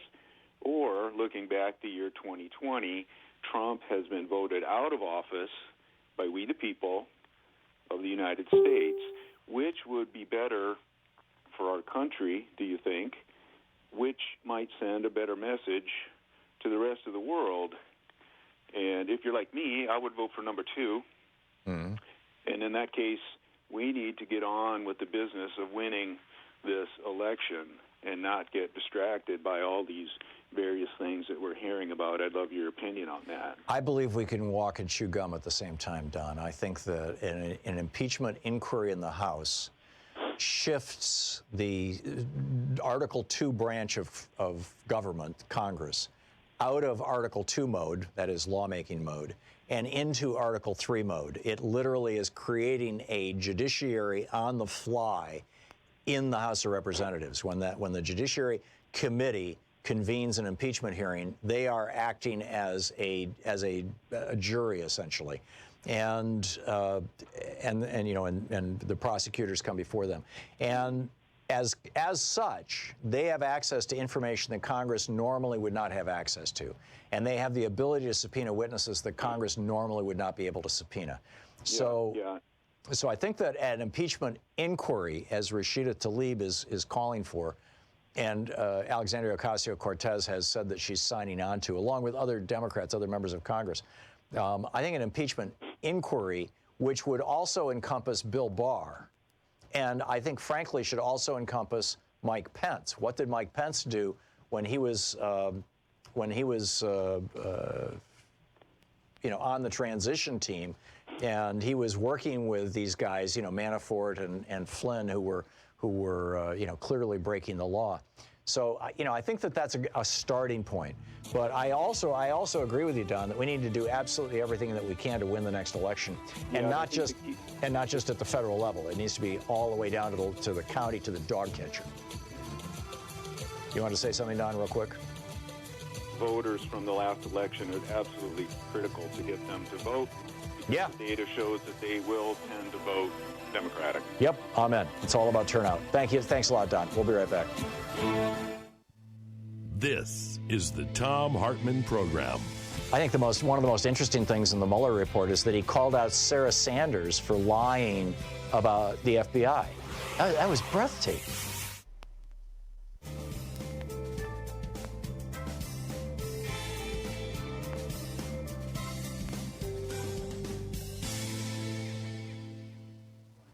And welcome back.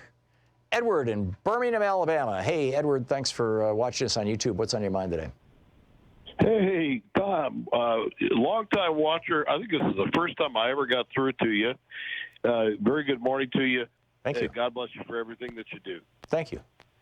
You want to talk about Richard Burr? I do. First, I do want to say this just quickly, that it is the House's constitutional imperative to proceed with some kind of impeachment. I mean, they can't blow that off, political or not. But the thing I called in mainly about is the Richard Burr and Mitch McConnell comments you made earlier in the show. I was unaware of that, although I watched a lot of it yesterday on television.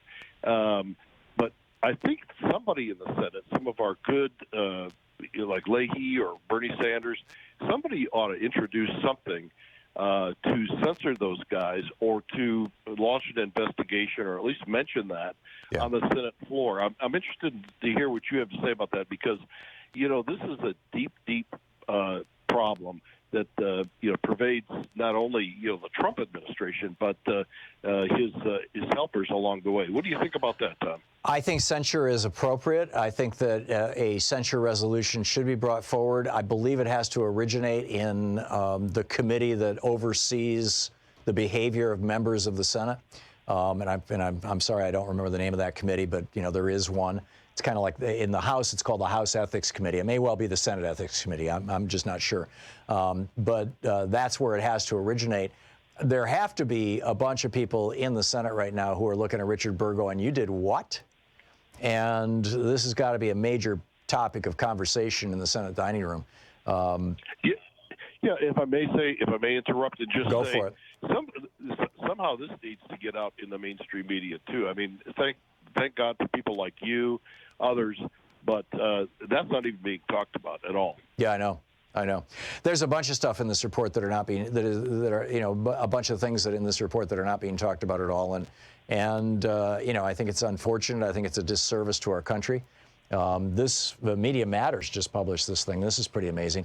According to the redacted version of Special Counsel Robert Mueller's report, it was Fox News host Sean Hannity who informed then White House Chief of Staff Reince Priebus about that Trump Tower meeting with the Russian lawyers. Over the past year, Hannity has repeatedly downplayed the significance of the meeting and attacked the media for reporting it. This new revelation, Hannity in the Mueller report, again shows the close relationship between Donald Trump and the Fox host, and who some White House aides have described as the administration's shadow chief of staff.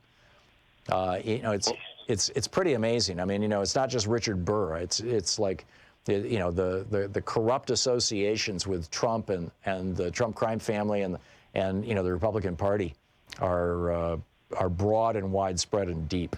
Edward. Well, thank you for letting me in, and I'm very optimistic when I hear people like you talking about it. We just got to do everything we can because we're coming to a tipping point, Tom. And thanks for all you do. You're welcome. Thanks a lot, Edward, for the call, and thanks for watching us there in Birmingham on YouTube. Extraordinary times we live in. Bill Barr inserting family members in the part of the government that looks over corporate crime, and the part of government that's overseeing the White House, essentially. It's an amazing. These stories are just incredible. It's 21 minutes past the hour. We'll be right back.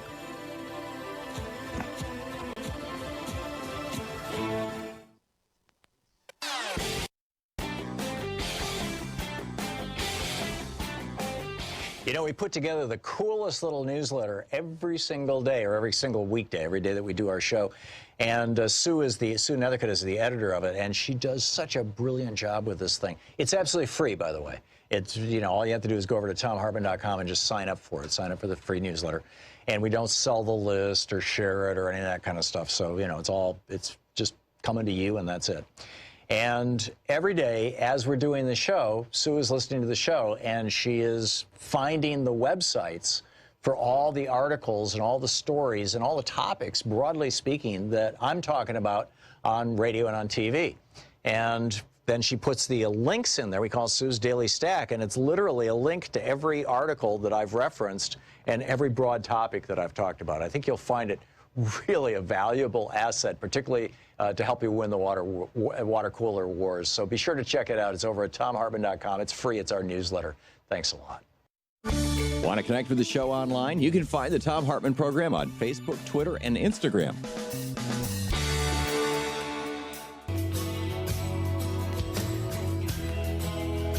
Welcome back. Mike in Chehalis, Washington. Hey, Mike, what's on your mind today?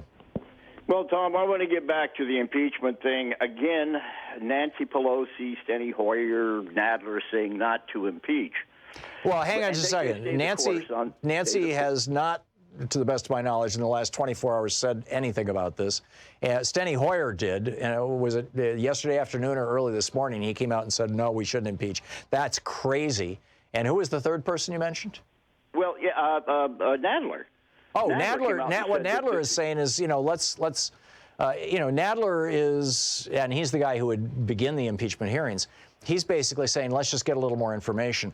I'm not sure that that's ruling out impeachment. If you want to wait another 3 or 4 months, maybe, but well, he's talking 5 or 6 weeks. Oh boy. Anyway, they want to stay the course on healthcare and infrastructure, which which is cool, but they're not going to go anywhere. Oh, I know. Those bills have to go to the Senate, which will die. And this is the problem, Mike, and it has to do with our media. The Democrats in the House have passed some really good legislation, and it's gotten no media coverage at all. And then the Democrats in the House are sitting around saying, hey, we need to pass some more good legislation because people will know what great work we're doing and they'll vote for us. No, they won't. They won't. Because the media is not covering it. Voters for not getting off their frickin' snot, excuse my language, getting off the snide and voting their principles. I mean, after all, if you don't stick a fist in their face, I've heard that before somewhere, huh? If you don't stick a fist in their face, you're not going to gain any respect, and you're going to lose voters doing what they're doing, sitting on their hands and saying, well, let's just wait. Let's kumbaya this thing. Yeah. Mike, I think you're right. And I think that some of these Democrats are afraid of the Trump voters. And I'm telling you, the Trump voters are by and large cowards. Mike, thanks for the call. Bruce in El Monte, California. Hey, Bruce, what's up? Hey, Tom. Thanks for having me on your show real quick here. Hey, Tom, why doesn't everybody just come together, figure this out? I would like to just know because of vested interests, Bruce. Tom, why do people think precedence is not law? And why couldn't Mueller just arrest him? Precedence is not law. Thanks, Tom. I'll take it off the air. Okay, thanks, Bruce. The reason Mueller can't arrest him is because he came to before he even started. Robert Mueller's said the first operating principle here is we work for the Department of Justice. Now, that's the biggest mistake, by the way. Ken Starr didn't work for the Department of Justice. Archibald Cox didn't work for the Department of Justice. They were independent investigators and in a job that was created by Congress, and they worked for Congress, and they reported to Congress, which is why all of their reports, including all their grand jury testimony, was given to the public. But the Republicans wanted to get rid of the special counsel law or the independent prosecutor law or whatever it was called. The Republicans wanted to get rid of that because of their experience with Nixon. And then after Clinton got impeached, the Democrats wanted to get rid of it. So they both just said, OK, we'll just let this thing expire. So the Justice Department wrote some rules to still have the ability to investigate the White House. But Mueller was an employee of the Justice Department. He was an employee of the Attorney General. And because Jeff Sessions had recused himself, Mueller was an employee of Rod Rosenstein. Well, then he became an employee of Matthew Whitaker, and now he's an employee of Bob Barr. So as an employee of the Justice Department back during the Nixon era decided, for no damn good reason, and Congress needs to fix this, by the way, by passing a law, decided that the Justice Department cannot prosecute a sitting president because the job of being president is so big and so important and so time-consuming, we can't distract him from his important work. Well, somebody tell me how 6 hours of executive time a day and hundreds of days playing golf tells us that Trump is so busy and so, but in any case, Mueller decided we cannot issue an indictment. We cannot prosecute. All we can do is lay out the evidence.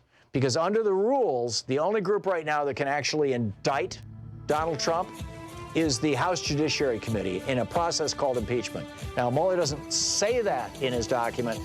He doesn't say that it's all up to Congress. But what he does say is no one's above the law, or no one should be above the law in this country, and that, he basically kicks it to Congress repeatedly. So, yeah, I'm with you. I think the Congress needs to do their job and at least begin an investigation under the rubric of impeachment. You're listening to the Thom Hartmann Program. Call 202-808-9925. And don't just investigate and impeach Trump. Investigate and impeach Barr and investigate and impeach Pence as well.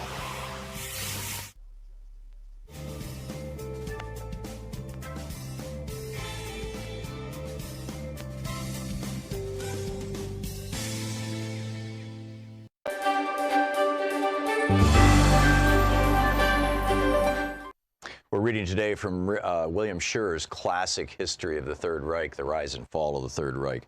This is from Chapter 7, page 188, The Nazification of Germany, 1933 to 34.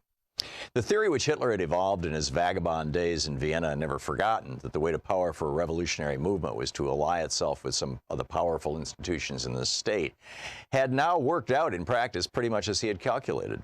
The president, backed by the army and the conservatives, had made him chancellor. His political power, though great, was, however, not complete. It was shared with these three sources of authority which had put him into office and which were outside and to some extent distrustful of the National Socialist movement. Hitler's immediate task, therefore, was to quickly eliminate them from the driver's seat, make his party the exclusive master of the state, and then with the power of an authoritarian government and its police, carry out the Nazi revolution. He had been in office scarcely 24 hours when he made his first decisive move, springing a trap on his gullible conservative captors and setting in motion a chain of events which he either originated or controlled, and which at the end of just 6 months would bring the complete Nazification of Germany and his own elevation to dictator of the Reich, unified and defederalized for the first time in German history. 5 hours after being sworn in at 5 p.m. on January 3rd, 1933, Hitler held his first cabinet meeting. The minutes of the session, which turned up at Nuremberg among the hundreds of tons of captured secret documents, reveal how quickly and adroitly Hitler, aided by the crafty Goering, began to take his conservative colleagues for a ride. Hindenburg had named Hitler to head not a presidential cabinet, but one based on a majority of the Reichstag, the parliament.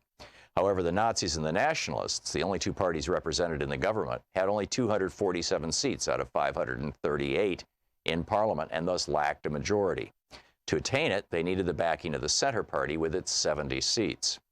In the very first hours of the new government, Hitler had dispatched Goering to talk with the centrist leaders, and now he reported to the cabinet that the center was demanding certain concessions. Goering had therefore proposed that the Reichstag be dissolved and new elections held, and Hitler agreed. Hugenberg, a man of wooden mind for all his success in business, objected to taking the center into the government, but on the other hand opposed new elections, well knowing that the Nazis, with the resources of the state behind them, might win an absolute majority at the polls and thus be in a position to dispense with his own services and those of his conservative friends. So he proposed simply suppressing the Communist Party. With its 100 seats eliminated, the Nazis and the Nationalists would have a majority. But Hitler would not go so far at that moment, and it was finally agreed that the Chancellor himself would confer with the Center Party leaders on the following morning, and if the talks were fruitless, the cabinet would then ask for new elections. Hitler easily made the talks fruitless. At his request, the Center leader, Monsignor Kaas, submitted as a basis for discussion a list of questions which added up to a demand that Hitler promised to govern constitutionally. But Hitler, tricking both Kaas and his cabinet members, reported to the latter that the Center had made impossible demands and that there was no chance of agreement. He therefore proposed that the president be asked to dissolve the Reichstag and call new elections. Hugenberg and Papen were trapped.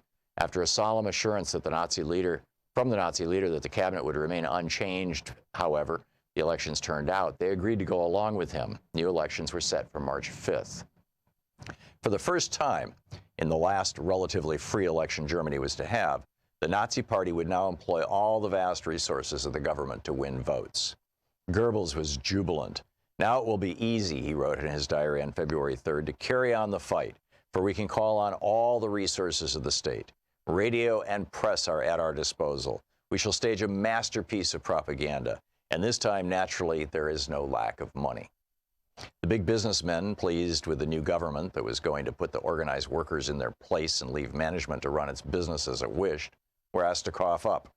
This they agreed to do at a meeting on February 20th at Goering's Reichstag President's Palace, at which Dr. Schott acted as host, and Goering and Hitler laid down the line to a couple of dozen of Germany's leading magnates, including Krupp, von Bohlen, who had become an enthusiastic Nazi overnight, Bosch and Schnitzler of IG Farben, and Vogler, head of the United Steelworks. The record of this secret meeting has been preserved. Hitler began a long speech with a sop to the industrialists. Private enterprise, he said, cannot be maintained in an age of democracy. It is conceivable only if the people have a sound idea of authority and personality. All the worldly goods we possess we owe to the struggle of the chosen. We must not forget that all the benefits of culture must be introduced more or less with an iron fist. He promised the businessmen that he would eliminate the Marxist and restore the Wehrmacht, the German army, which was of special interest to such industries as Krupp, United Steel, and IG Farben, which stood to gain the most from the rearmament. Now we stand before the last election, Hitler concluded, and he promised his listeners that regardless of the outcome, there will be no retreat. If he did not win, he would stay in power, quote, by other means with other weapons, end quote. Goering, talking more to the immediate point, stressed the necessity of financial sacrifices, which surely would be much easier for industry to bear if it realized that the election of March the 5th will surely be the last one for the next 10 years, probably even for the next 100 years. All this was made clear to the assembled industrialists, and they responded with enthusiasm to the promise of the end of the infernal elections, the end of democracy, the end of disarmament. The book, The Rise and Fall of the Third Reich by William Shearer. Want to connect with the show online? You can find the Thom Hartmann Program on Facebook, Twitter, and Instagram.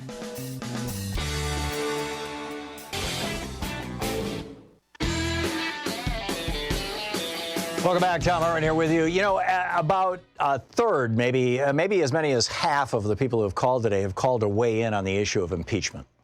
And, you know, some have suggested that I feel one way, some have suggested I feel another way. Let me just be very explicit, very clear about my thoughts on impeachment.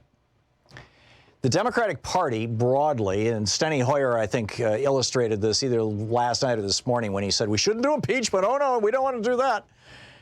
And he's the number 2 Democrat in the House of Representatives, are basing their fear of impeachment on the fact that, and they saw this up close and personal, as Steny Hoyer was there in Congress, and so was Nancy Pelosi, that when Bill Clinton was impeached, he became more popular.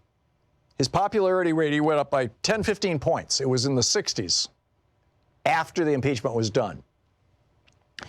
Now, which raises the question, you know, could Trump become more popular as a result of impeachment?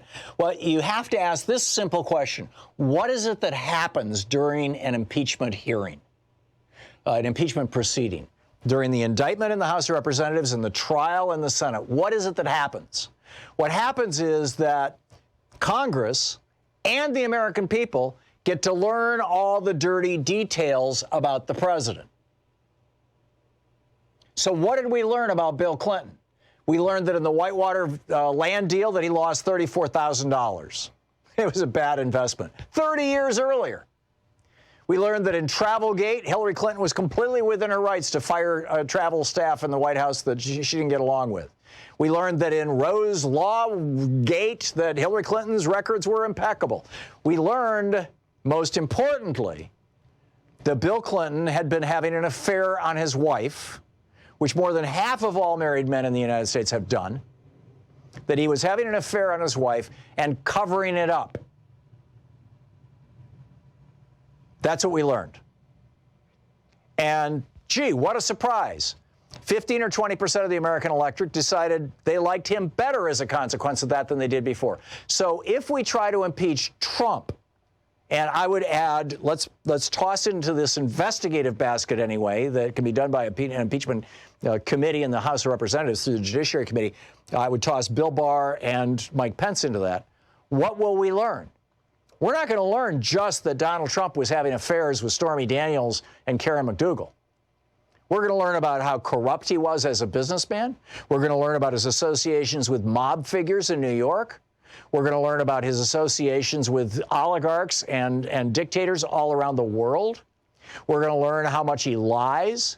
I mean, we're going to learn really consequential stuff. Not that he had a fling with a 22-year-old intern, who, by the way, was enthusiastic and willing and participating in it. I understand why Bill Clinton became more popular after he was impeached. A lot of Americans were looking at that going, really? You're going to impeach him over that? That's all you've got? And the Republicans were so sanctimonious. Oh, it's terrible what he did. Oh, my God, that poor young girl. And Americans were looking at that going, I thought they were both adults. Doesn't this happen all the time? I can tell you what doesn't happen all the time. People borrowing billions of dollars from $1 billion from foreign countries after that foreign country has been essentially blackmailed. We're going to learn about Jared Kushner and what happened in Qatar. We're going to learn about what happened with Mohammed bin Salman. This stuff doesn't happen every day. This is not the stuff that every American has done. I think any Democrat who thinks that the outcome of impeaching Trump will be the same as the outcome of impeaching Clinton, it has a completely ahistoric view of what's going on here and doesn't understand the issues. That's my take on it. Brian in Indianapolis. Hey, Brian, what's on your mind today? Hey, Tom. I'm sorry about that. I'm actually in the gym, but I wanted to talk to you about something, man, that's been on my mind. I'm a big fan of Mayor Pete, so I'm ex-Navy also. So when I looked at, some of the numbers on Mayor Pete, they were saying that he only is, the people that are attracted to him are, $100,000 a year and above, middle-class white Americans. And I kind of felt that a lot of the candidates that we're dealing with now, they all have the same base. And I fear that the Democratic Party is not reaching out to the real base of the Democratic Party, which is obviously, the Hispanics, blacks, people that don't make a lot of money, people that really have pain in society. And my suggestion, and I believe they will do this when we get closer to the election, is we almost have to start using a little bit of fear ourselves. Because at this point, no one even cares about what Trump's doing anymore. And that is the biggest fear that I have, is we're getting desensitized. And I think a lot of us care what's going on, Brian, and I think a lot of Americans care what's going on. Your comment about Mayor Pete is spot on. Basically, he has not fleshed out a lot of his issues. We don't know if he's a middle-of-the-road Democrat or a progressive Democrat. We know he can give a hell of a speech. I was so blown away by it. I went on Twitter and said I'd vote for the guy. I was referring to in a general election, I would vote for him. But frankly, I'd vote for any Democrat in a general election. But I'd enthusiastically vote for him. But not necessarily in a primary. I want to know more about his positions. But the fact of the matter is, he came from a wealthy family, not rich, but seriously upper middle class. And and he's like the poster boy for the meritocracy, the guy who learned 7 languages, the guy who learned Norwegian just so he could read a book, blah, blah, blah. And, the gay guy who overcame, all that or seems to have, and, has a happy life with his husband. And, those are stories that you're absolutely right. Upper middle class white people are most attracted to. But I think that if you look at the message of the solid progressives in this race, particularly Elizabeth Warren and Bernie Sanders, if you look at that message, that is and would have been Sherrod Brown as well, except he decided not to run. And Tim Ryan is trying to run on this, but his voting record is not progressive. He's been a kind of a new Democrat. But if you look at what their primary pitch is to working people, we're going to create good jobs in America. We're going to stand up for working people. We're going to fight against corporations and conglomerates and all this kind of stuff. And I think they're reaching out to those people, and I think Mayor Pete is at one of these moments in time where he has to decide who he's going to be when he grows up. I have one quick thing that I want to kind of touch on. Also, when I was talking to my fiance last night, and I was telling her, and I own a business, and one of my employees, this guy, young black kid, he doesn't vote. I try to talk to him all the time. I'm like, listen, man, you need to get out there and vote. Forget about all that my vote doesn't count stuff. Just vote and see if it counts. Yeah. And my thing is, how are they going to reach these people? How are they going to get them to vote? Because I try to have these speeches with these kids all the time. I'm like, get the hell out. I'm sorry. Get out there and vote. you know? No, I get it, and I agree with you, complete with the expletive.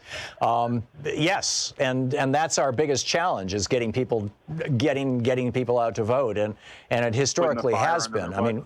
We've got one of the lowest voter participation rates in the world among democracies. In fact, I believe among the 34 OECD countries, we are the lowest. And the reason why, the principal reason why, Brian, is that people know that when Donald Trump said the system is rigged, when Bernie Sanders said the system is rigged back in 2016, they were both right.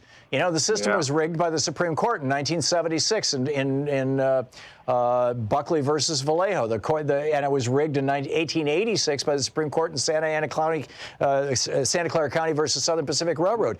In those two decisions, the Supreme Court made, in the first one in 1886, they made corporations people, although that had been going on for a while, but they kind of ratified it. And in 2000. well, in 2010, Citizens United brought all this together, but in 76 in Buckley, they said that billionaires can own an unlimited number of politicians.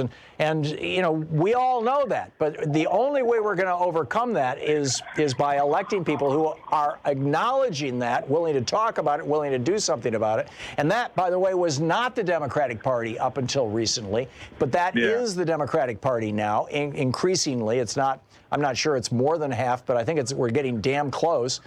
And that's a good thing. And that's only going to happen if people not only vote, Brian, but show up at the local Democratic Party and say, I want to be a part of this. I want to be a precinct committee person. I want to be one of the people who helps write the platform. I want to be one of the people who helps decide who's going to run in the primaries.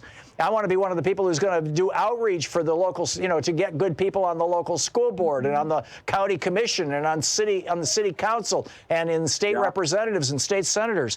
You know, participate. I joined our housing association. You know, I'm the only black family in my neighborhood, and I joined the housing association just for that purpose. You know, and you know, they see me and they want to know how I think also. And my thing is hey, we all have a fair share in this economy. So I appreciate you taking my call, Tom. Yeah, spot on, Brian. A lot of, you know, one more thing. The biggest voter suppression right now going on is this Mueller document. And it's showing, it's creating a lot of discouragement within our society. It's letting us see that, hey, man, this guy can get away with whatever he wants to. And that is voter suppression in itself. I agree. That's part of that. Thanks, you know. Tom. Oh, sorry. Yeah. No, Brian. I just wanted to confirm. I wanted to agree with you, and we just have 20 seconds to the break, so we can wrap. You know, you and I can run this out. The reason why, as I said before, the reason why people don't vote is because they think that the system's rigged. That is the essential message of the Mueller report, that Trump rigged the system with a little help from his friends. And if Congress doesn't impeach, if Congress, whether they're successful or not, if they don't at least try to hold this guy accountable, then you're absolutely right, Brian. You're going to have a whole generation of young people who are saying, why am I even bothering? Same thing. Yep. Man, you have a great day. Thanks. You too, Brian, and thanks a lot for the call. That was inspiring. It's great to hear from you, and thank you so much. It's 45 minutes past the hour. We're going to check in with Talk Media News here in about 4 minutes and find out what's going on in the world, and then we'll be back with Anything Goes Friday and your calls. Stick around. You're listening to Thom Hartmann. Visit ThomHartmann.com for audio and video archives. And I hope you have a wonderful and blessed weekend, whether it's Passover or Easter or something altogether different, just TGIF. I hope it's a great one for you.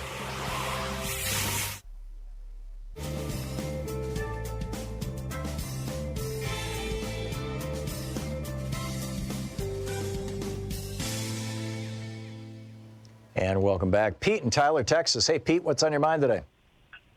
Tom, I just wanted to talk about one thing that I haven't heard mentioned today, which is that Mueller has turned over a lot of stuff to the Southern District of New York, and those are all going to be New York State crimes. No, they're not. From which No. Hang on, Pete. Southern District of New York is a federal prosecutor. Those are federal crimes. The New York State AG is looking into some of Trump's crimes, but the stuff that's been referred to the Second District is all pardonable offenses. If that's where you were going. I was just thinking, those that aren't pardonable are the New York AG is going to go after Trump like a dog after a pork chop. Yep.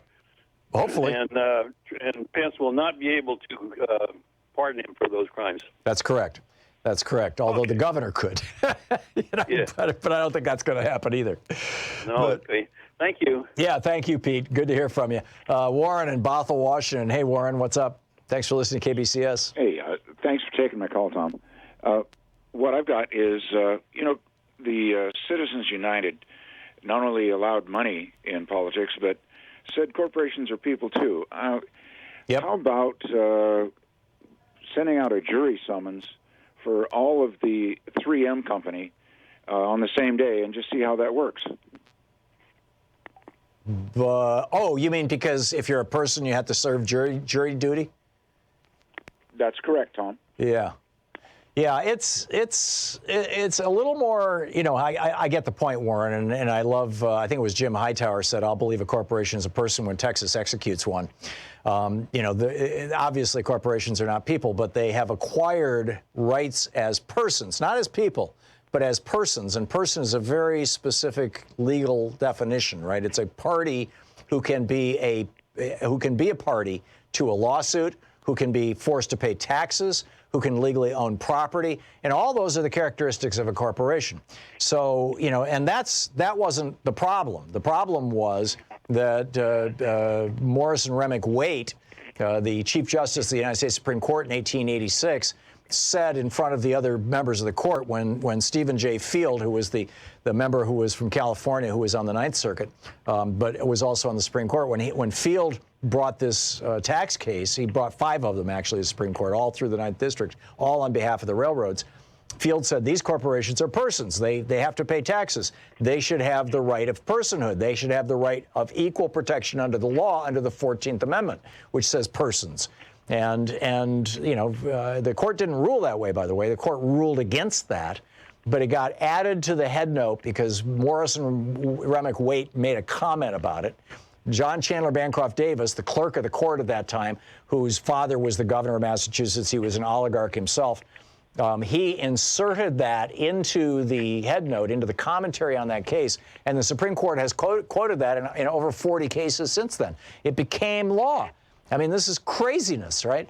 But, having rights under the 14th Amendment since 1886 and having rights under the First Amendment since 1976 is how we got where we are today. And the only way to do that is to reverse the Supreme Court, either by replacing or expanding the Supreme Court, as Buttigieg has recommended, or by a constitutional amendment, as Bernie has supported for decades, that says that corporations aren't people and money is not speech. And so, MoveToAmend.org is the premier organization working on that, although Public Citizen is doing a good job, too, at citizen.org.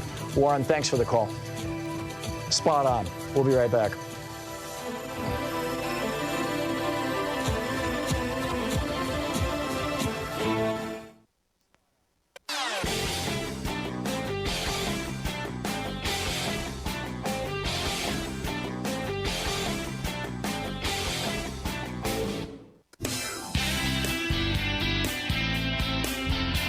Welcome back. Let's find out what's going on in the world today. This report brought to you by goatsfortheoldgoat.com and Loving What You Do. Ellen Ratner's new book. On the line with us is the chief foreign correspondent for Talk Media News based in New York, Luke Vargas, who also does a 2-minute podcast every day.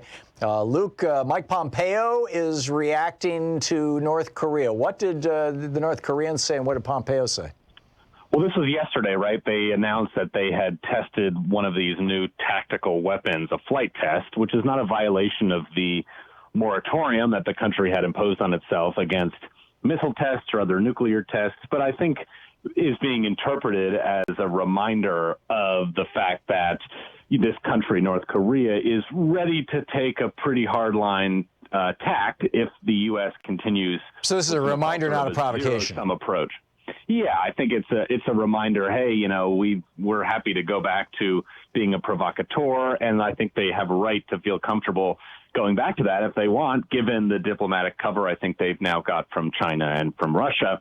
But they paired this test yesterday with some comments that I think are a little bit more of a relevant warning, which was to basically say to President Trump, hey, get Mike Pompeo and Stephen Biegun, who's the U.S. negotiator for North Korea, out of there. The quotes from North Korea were rather stunning. The Reuters reporter for the Korean Peninsula had a great thread going through the exact language using, but they basically blame Pompeo for having meetings with Kim Jong-un and then misrepresenting the positions of North Korea back to Trump, saying that he was talking nonsense. He was, quote, spouting reckless remarks that hurt the dignity of our supreme leadership and revealed his mean character, end quote. I mean, I think this is a pretty clear effort, as we've seen multiple times from the North Koreans, to try and get the entire talks with the U.S. out of the hands of every professional diplomat or negotiator and just be a leader-to-leader discussion. I mean, given the flowery language that President Trump has used to describe Kim Jong-un and vice versa, you can totally see why they prefer to deal with him as opposed to anyone else who has a little bit longer of a view of this process and is trying to hold down red lines. And I think, it's going to put Trump in one of these positions again to have to argue to North Korea that they have to keep respecting his envoys.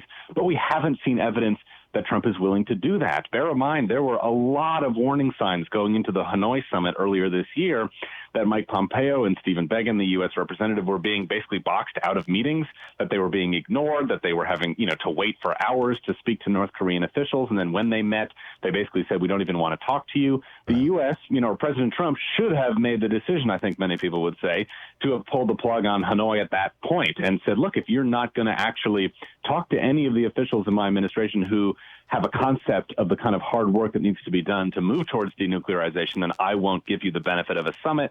And Trump didn't do that. So here, the North Koreans seem to suggest he should do that again. I doubt we'll see a change from the president, but it shows you, I think, how confident the North Koreans are in their position, that they're flexing in these two different ways at once this week. When the North Koreans say that Mike Pompeo, of all people, is too smart for us, we want to deal with the stupid guy, you've got a problem. Tell me about Extinction Rebellion. I listen to the BBC podcast every night. It's how I get to sleep every night. And they've been doing a really good job of covering this group that has basically shut down London repeatedly now. They literally glued themselves to the top of buses or something like that? They've done all sorts of things. They have glued themselves to the tops of trains. They have snarled traffic yesterday at Oxford Circus. I believe today the Waterloo Bridge crossing the Thames near London Bridge was shut down, and for most of the day there was an attempt to try and basically close down Heathrow Airport that didn't come to fruition. But this is day 5 now of what this student-led protest group says is going to be 2 weeks of interference efforts across the United Kingdom. I mean, it's I think a different style of protest than the one we saw with the climate walkout earlier this year. These people are saying no more business as usual. Exactly. I talked to a few experts yesterday, and I guess your listeners might hear one in just a second on the World in 2 Minutes, in which, they're sort of saying the energy of this group is terrific. But, a successful protest movement will always do 2 things. They will say that something's an emergency. That's important. But they also need to make a bigger moral argument for why the activity that's currently going on, and this would go back to, to slavery, to civil rights, to all sorts of other injustices that are being fought, is a moral hazard. That, it is some people profiting off of a system while others suffer. And I would very much argue climate change fits into that mold. The folks I talk to suggest that this movement, the Extinction Rebellion, is not quite there yet, that it's a little bit too much disruption, a little bit too less on the moral argument that is usually one of the necessary things to make to bring the broader public into the conversation and get people engaged. But I have to say, I love the visibility this group is getting. Yep. And it appears that they are inspiring protests in France, too. We saw basically a shutdown of various of Total Energy's headquarters today in Paris and some of the electric utilities in the country. So something's going on. I mean, I'm not quite I think this could go worldwide. Here in the U.S. I think this could absolutely go worldwide. It's fascinating stuff. And finally, I didn't even realize that Trump had a Mideast peace envoy, this Jason Greenblatt guy. But apparently he got into a spat, the word you're using, with the Prime Minister of the Palestinian Authority on Thursday. I thought this was Jared Kushner's job. What's going on here? Well, I mean, who knows who? It seems to be that no one really wants to take credit for this report, hence the fact that it was being teased for coming out right after the elections a few weeks ago, and now the peace plan, rather, that Kushner's working on. Now it's just sort of been, we're hearing June or July maybe. One wonders if it's going to be postponed indefinitely. But Greenblatt was in a Twitter war, if you will, with the new Palestinian Authority prime minister, and basically said, look, you are only saying give us the deal we want as Palestine or no deal. And he said that's consistent with prior attempts. How has that worked out for you, Palestinians? Do you want to lead your people to opportunity and prosperity, or just keep the same old tired lines over and over again? I sort of lost it last night when I saw this. This is one of the least diplomatic things I've ever heard from someone purporting to be a mediator here. And you can totally see the Palestinian position. They are hearing from Pompeo today that he does not see how Prime Minister Netanyahu's claims of annexing all of the West Bank settlements would interfere with a peace plan. I mean, if your peace plan isn't going to be interfered with by such an aggressive action, it's hard to think you've got much of a bona fide peace plan at all. But again, sort of a shocking lack of diplomacy from someone purporting to be a mediator of this crisis. Yeah, it truly is. But, when you figure that Jared Kushner's the guy who's supposed to be in charge of this, it makes perfect sense. Yeah. Luke Vargas with Talk Media News. Thank you, Luke. Thank you. Great talking with you. Hope you have a great weekend. We'll be back with Anything Goes Friday right after this.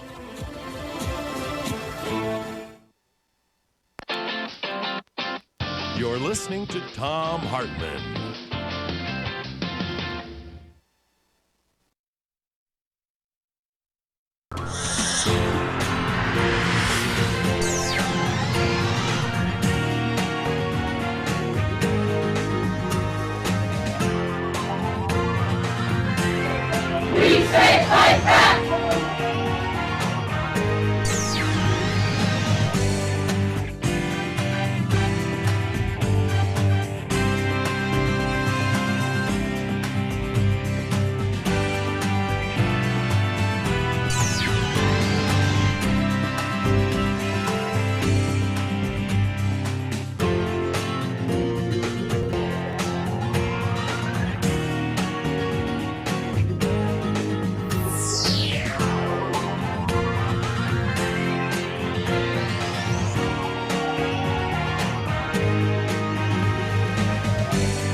edition, the 2018 edition of The Last Hours of Ancient Sunlight by me, the subtitle of Fate of the World and What We Can Do Before It's Too Late. This is from the chapter Climate Changes, which I did a huge update on over the last couple of years. Imagine you and your family had a time machine large enough to live in no matter what era you arrived in. Let's imagine that you dial your time machine back to 250 million years ago, when you step out onto a fern-covered field somewhere thousands of miles away from what is today Siberia. Unbeknownst to you, the lava flow has begun in the distance. As you're setting up your new home, you might notice a reddening of the sky at sunrise and sunset, but it wouldn't seem like anything dramatic was going on anywhere in the environment. Over the next few years and decades, you may notice that the weather is growing more intense, the seasonal extremes more noticeable. Still, you'd have no way of knowing that the planet was moving toward a point that would lead to the death of almost everything. Over the years, as you become an old man or woman, your children might notice that the larger plants, what today would be our trees, seem to be dying faster than normal from what appears to be some sort of blight or fungus. It's as if the plant's immune systems have been compromised. Long after you're dead, your grandchildren might begin to notice that the rains are not coming the way they used to, and when they do, the storms are wildly more ferocious. The results are either floods or droughts. Insects and small animal populations are less evident. The air is becoming corrosive. It's getting harder to breathe. The sunrises and sunsets are becoming more spectacular with radiant colors of light cast across the sky. By the time your great-great-great-great-great-grandchildren are born, the lava flows may be settling down, but the tipping point has been passed. Although it was a slow process, it was an inexorable one.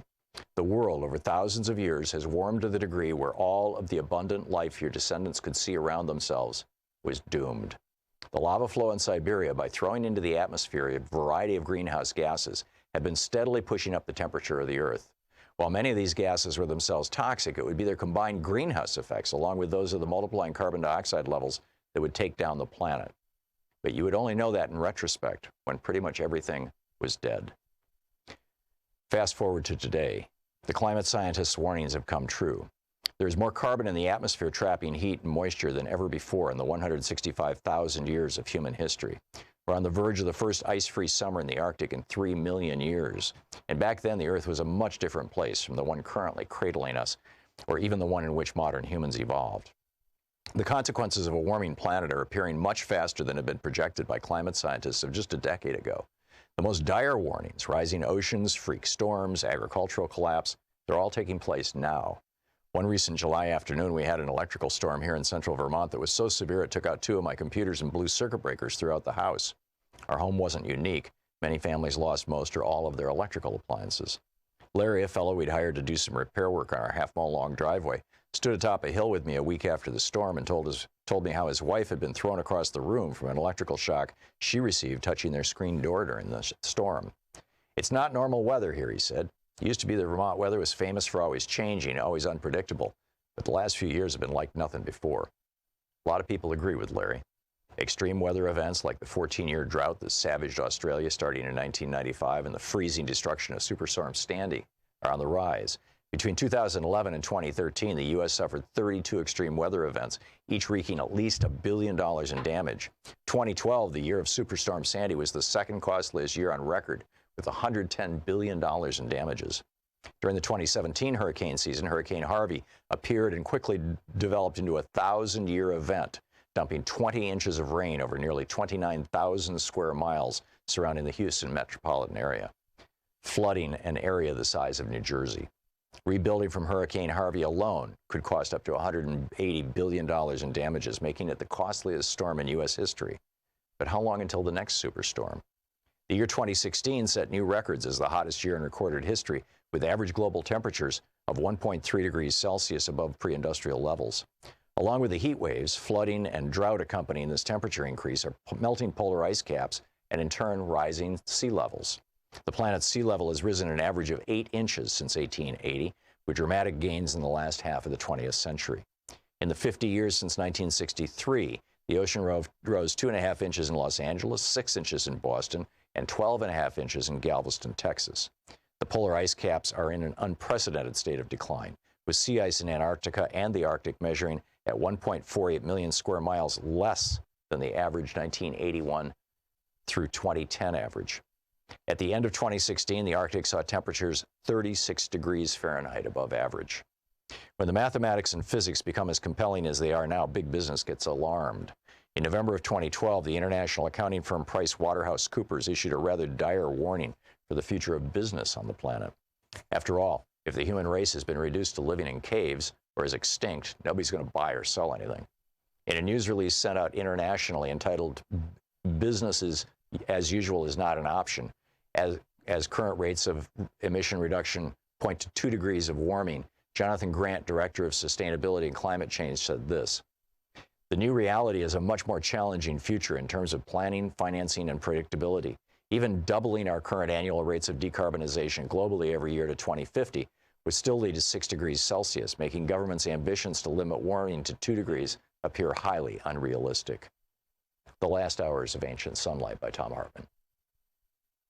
You know, we put together the coolest little newsletter every single day, or every single weekday, every day that we do our show. And Sue Nethercutt is the editor of it, and she does such a brilliant job with this thing. It's absolutely free, by the way. It's, you know, all you have to do is go over to thomhartmann.com and just sign up for it. Sign up for the free newsletter. And we don't sell the list or share it or any of that kind of stuff. So, you know, it's just coming to you, and that's it. And every day, as we're doing the show, Sue is listening to the show, and she is finding the websites for all the articles and all the stories and all the topics, broadly speaking, that I'm talking about on radio and on TV. And then she puts the links in there. We call it Sue's Daily Stack, and it's literally a link to every article that I've referenced and every broad topic that I've talked about. I think you'll find it really a valuable asset, particularly to help you win the water cooler wars. So be sure to check it out. It's over at thomhartmann.com. It's free. It's our newsletter. Thanks a lot. Want to connect with the show online? You can find the Thom Hartmann Program on Facebook, Twitter, and Instagram.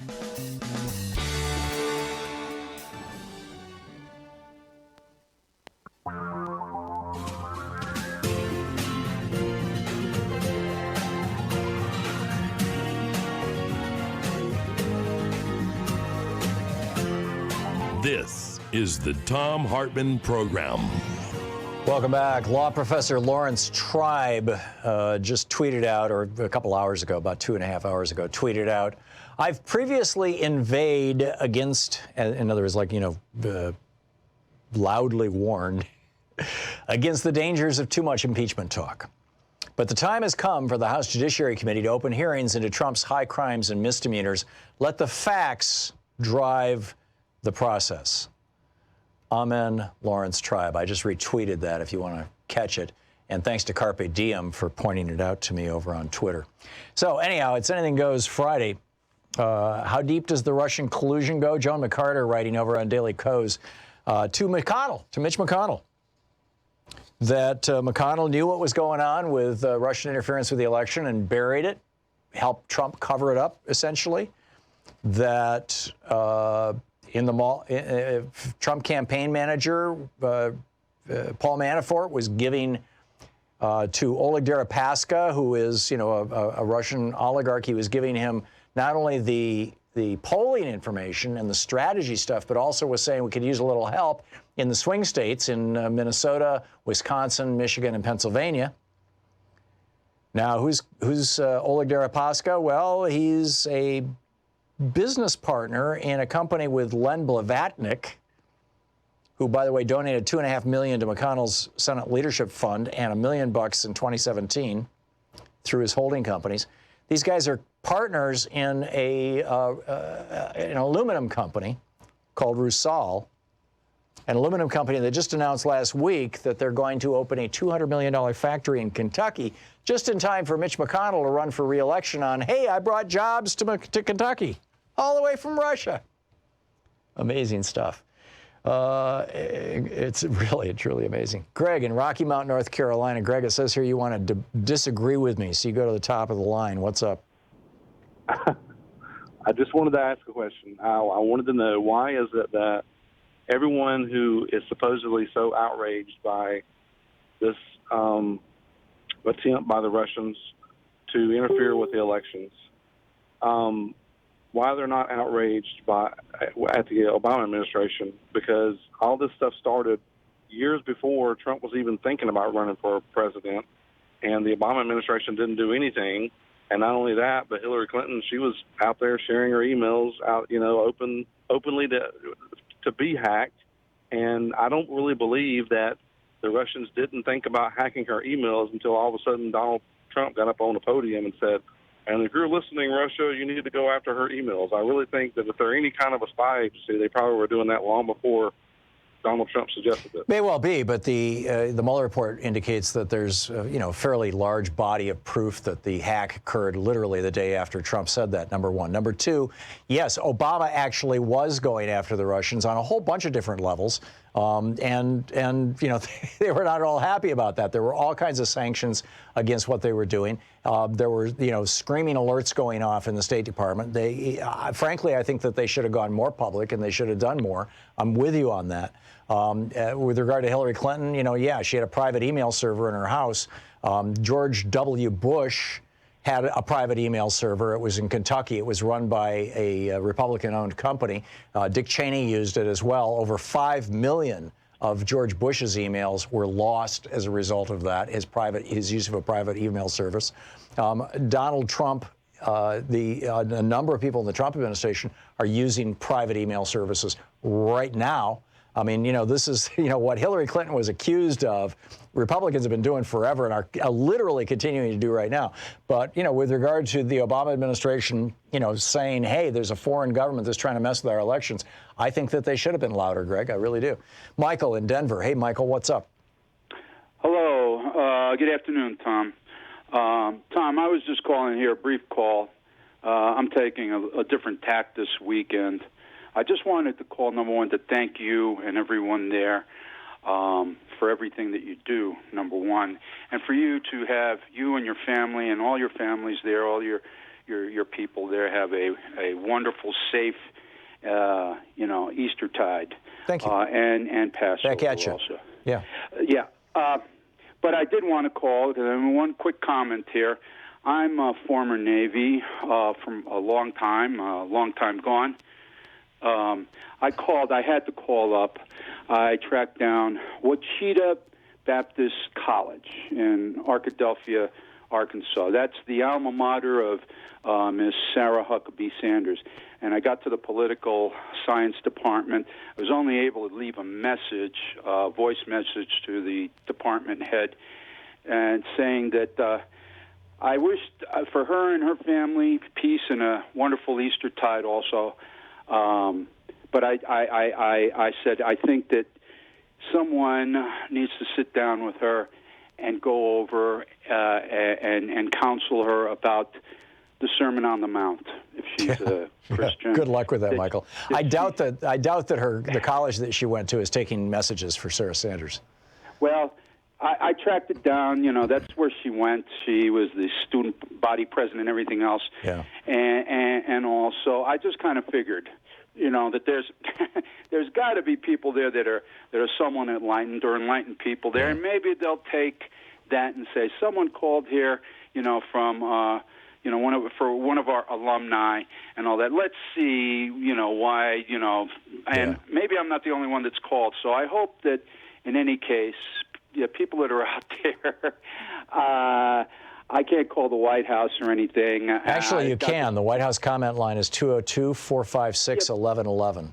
Yeah, would she even get a comment? They probably just delete them even before you start. Well, that may well be. You can also call. You've got two members of the House of Representatives. Two senators and one member of the House of Representatives representing you in Denver. I'm not sure exactly who your House rep is, but you can call all three of them at 202-224-3121 or 225-3121, either one, and just tell them, you've got to do something about this guy in the White House and the people he's surrounded himself with. They're all crooks. Look at even Sarah Sanders, the daughter of the preacher who was supposed to be, so filled with rectitude. Mueller points out that she didn't. This was not a slip of the tongue, which is how Fox News is portraying it. She repeated that lie 4 times in the same press conference. Right. No, and the track record of everything and her mean-spiritedness and everything. So I just told them maybe someone needs to sit down with her and counsel her and stuff. So again, you do a phenomenal job. I've read only 2 of your books in my lifetime. I hope to read some more. The Last Hours of Ancient Sunlight. Ancient Sunlight. I know you've revised it. I'd like to see the revision and everything, but they've meant so much to me. They were so spot on. And sir, you know, you are doing the work not just of the nation, but you're doing the work of humanity. I mean that. I'm not trying to kiss up to you. I hope I can put some 2 cents together and all. Right now, the world is not the best for me, but I will support you at least by listening to you. Thank you for your kind words, Michael. I truly appreciate it. And this is not a Trump cabinet meeting, so you don't need to lavish me with praise. But I appreciate your kind words, Michael. Thank you for the call. James in Spokane, Washington. Hey, James, what's up? Hi there. The bumper sticker is out with the orange guy. Make America grape again. Grape. Oh, geez. Hey, Tom, you're familiar with Baruch Spinoza, are you not? Not. The name is familiar to me, but I can't. He was a. Are you talking about Spinoza, the 19th century or 18th century philosopher? Yeah, exactly. Okay. Exactly. Yeah, I never formally studied philosophy, so I'm only informally familiar with him. The definition of Spinozism is this: he taught that there is but one infinite substance, God or nature, having infinite attributes of which thought and extension are knowable. Consider me a Spinozan then. Yeah, that sounds very appropriate to me. Yeah. It's too bad all these poor souls are coming to this country looking for justice, and they get here and they find just ice. Yeah, it really is, James. And Sean was telling me during the last break, that this family that had chained a couple of their kids up in their house just got sent to prison for 20 years. But Trump and company are putting children in cages for years at a time.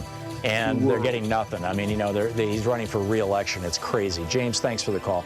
It's coming up on 16 minutes past the hour. This is the Thom Hartmann Program. It's the Thom Hartmann Program, where we dare to ask, is Walmart a person? And we dare to say, no, not a chance. Give me a break. Anything Goes Friday. Right back with your calls.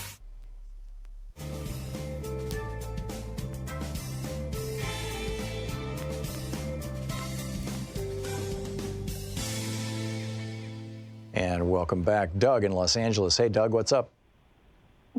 Hey, you brought up a while ago that you think that we can, walk and chew gum at the same time in regards to the next election cycle. Yes. And impeaching Trump. What realistically, and I'm talking like absolute realistically with the Congress that we have, what would be your timeline as to what you see impeachment hearings being? Are we looking at November, December of this year? What are you thinking? I'm thinking that the hearings should begin as soon as is appropriate, and I would guess that would be in the next 3 or 4 months. They're going to want to interview Mueller. They're going to want to nail down a few other things. And keep in mind, the Mueller investigation was solely limited, exclusively limited, to Russian interference in the election and the possibility that there was collusion with the Trump campaign and the possibility the Trump campaign tried to cover that up or obstruct justice. That was it. They did not look into whether Donald Trump was a corrupt business person.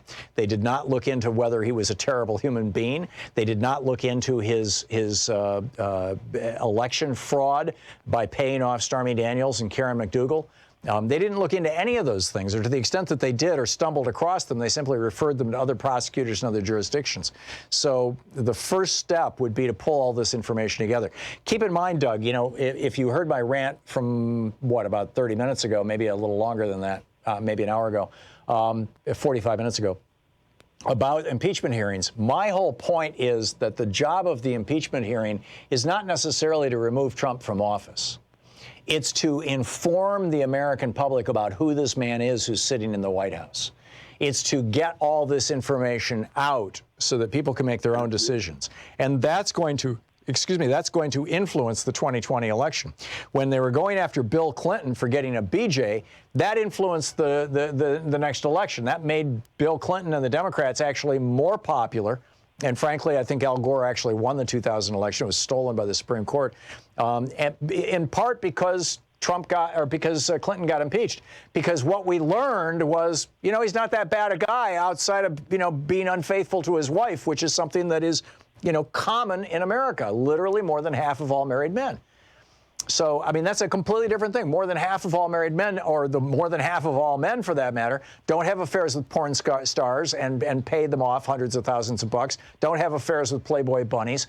Don't have, don't engage in corrupt business practices with foreign oligarchs. Don't buy properties low and sell them high as a way of laundering money for people outside the country. I mean, there is going to be very little. There was a lot in the Clinton administration, in the Clinton investigation, that the average voter in America could say, yeah, okay, I get it. That's happened in my family. But there is going to be nothing in the investigation into Donald Trump where people are going to be able to say that. It's going to estrange Trump from America rather than bind him to America, the way that in contrast to the way that the impeachment hearings with Clinton did. And therefore, they can start any time, Doug, and they don't have to wrap up and they don't have to have a decision before the election, in my opinion. So you think that realistically we could be sitting at hearings like September, October of this year? I think it's entirely possible. I mean, I'd have to go back and look at the timeline, but I think that's roughly when Clinton was impeached, wasn't it? Wasn't it in late 99? I'd have to go back and look. But yeah, as I said, it doesn't matter to me when it happens. I just think it needs to happen. I agree with Lawrence Tribe. This is, crimes have been committed, and they are crimes against not just the United States, they're crimes against democracy. And if we don't acknowledge that, we've got a serious problem. We'll be back.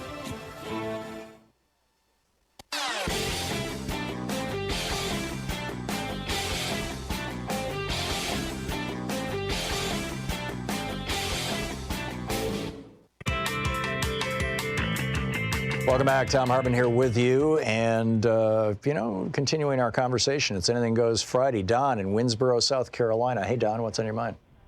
Hey, Tom. Nice to talk to you again. Thank you. I was just curious about, they got a short list of people who are going to be before Congress, houses, committees and stuff, and so far I've just seen Barr and maybe Mueller.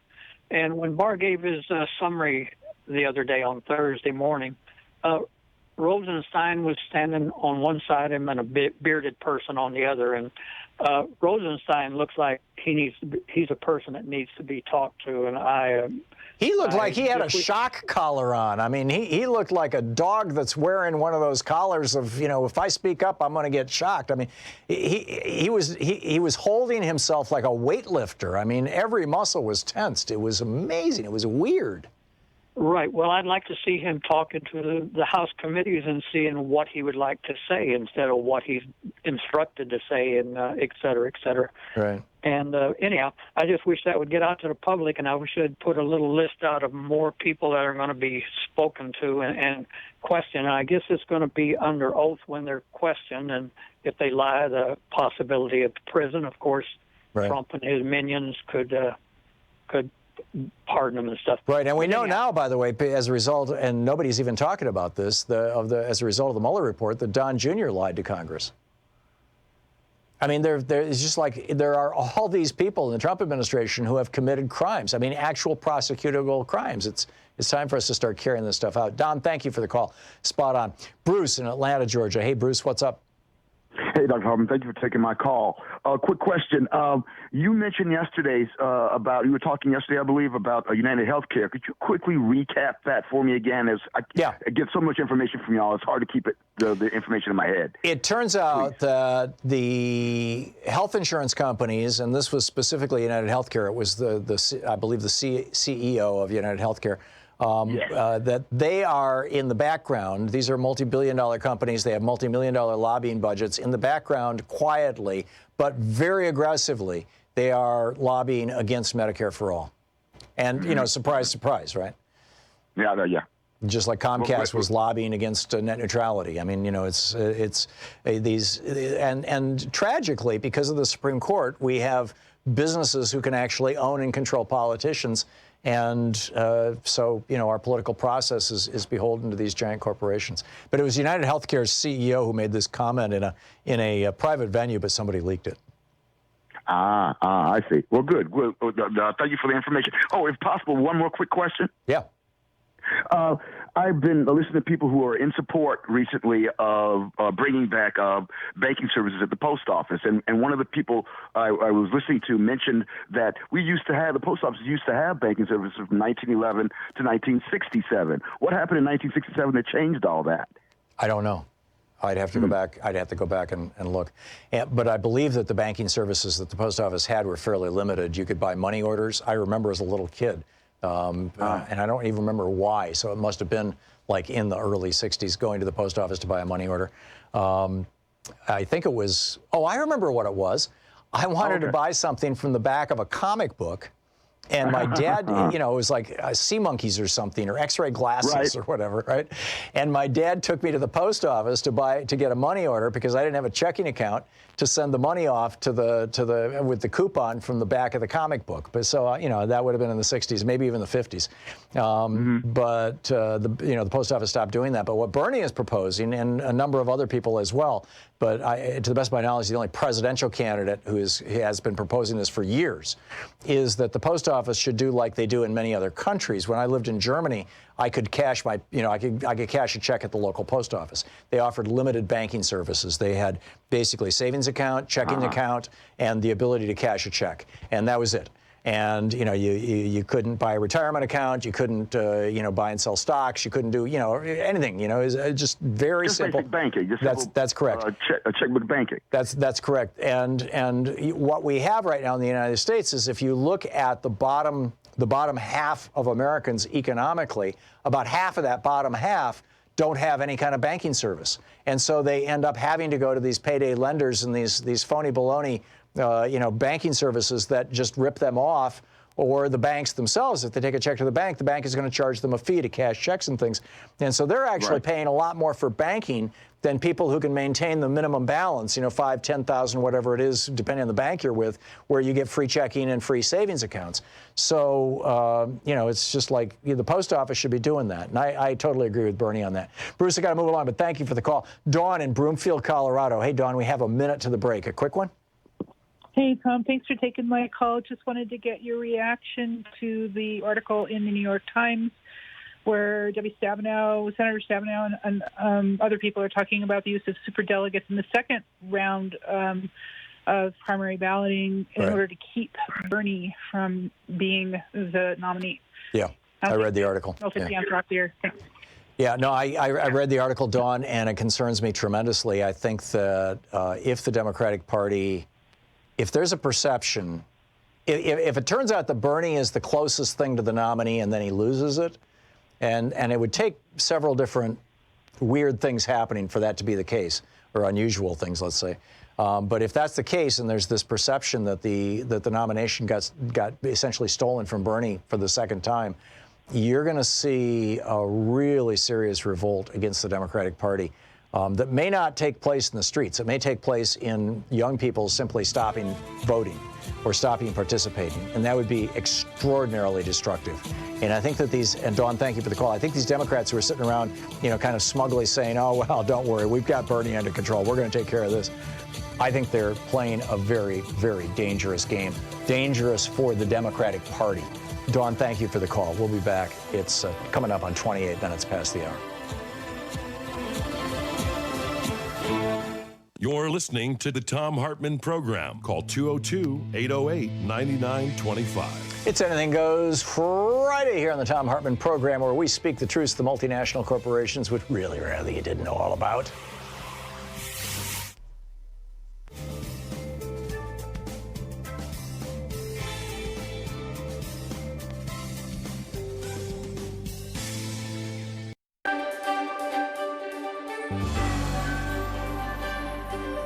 Book Club today, we're reading from Ralph Nader's new book, How the Rats Reformed the Congress, a fable. It's fiction. Chapter 1, Invader. It was one of those uncomfortable morning strategy sessions with his senior staff. For House Speaker Reginald Blamer, the discomfort was in having to figure ways to continue blocking a long overdue raise in the federal minimum wage for many millions of low-income workers when he knew in his gut it was not the right thing to do. We're in the crosshairs, he would say, starting such congressional meetings in his spacious office. Not that his anxiety would cause him to renege on the implicit promise he had made to the big boys to stop the move in Congress to raise the minimum. But there was still background anxiety. After all, politicians are only human, and like many, Speaker Blamer came from a large family that had lived through tightened circumstances. His father was a tavern keeper and his mother a seamstress. Deep anxiety, however, did have one inherent comfort at such morning gatherings. It tended to work in mysterious ways to overcome his morning constipation, the constant bane of the Speaker's existence. Holding down 30 million workers, including among them many conservative voters who, when adjusted for inflation, were making less today than workers in 1968, bothered the very private, self-censored, psychosomatic recesses of the Speaker's conscience. And so, not surprisingly, Speaker Blamer felt the onset of a solid bowel movement. He excused himself and repaired to his large private bathroom. As he sat down in the broad porcelain toilet, he felt that the expected discharge would be ample and prompt. No straining today. After quick breaks of wind, the Speaker heard a sound inside the toilet, but it wasn't from his bowels. Lifting himself up a bit, he looked down and saw the head of a mostly submerged black rat closely eyeing his bottom. "Yow, yow, yow," bellowed the Speaker as he straightened up and slammed the cover down. Alarmed, the staff rushed to the bathroom door to respectfully call, "Speaker Blamer, are you all right? Do you need help?" They dared not open the door. The Speaker did not tolerate any exposure of his privacy, especially being seen in his corpulent native suit. Another more normal person might have replied, "Yeah, I'm okay. It's just that there's a rat in the toilet bowl." But Speaker Blamer was not a normal person. He has had to be super cunning to get to his present situation in life. Being cunning means that you can instantly sense danger, being as alert as, say, a rat. And Speaker Blamer was already imagining the deriding headlines in the late-night show jokes if he disclosed what really prompted his impulsive cries of sheer terror as he leapt from the throne. So he replied, "Nothing much, boys, just one of those sudden spasms I get once in a while. Sure comes on fast, it goes away fast, too. I'll be right out." Rejoining the staff at the head of the conference table, albeit full of gas and undischarged wastes, the Speaker went through the checklist for crushing the hopes of the downtrodden multitudes. His chief of staff reviewed the usual elements of the campaign against workers. First off, the Speaker will say, "I always thought that if you raise the price of anything, you get less of it. The proposal to raise the minimum wage is a job killer."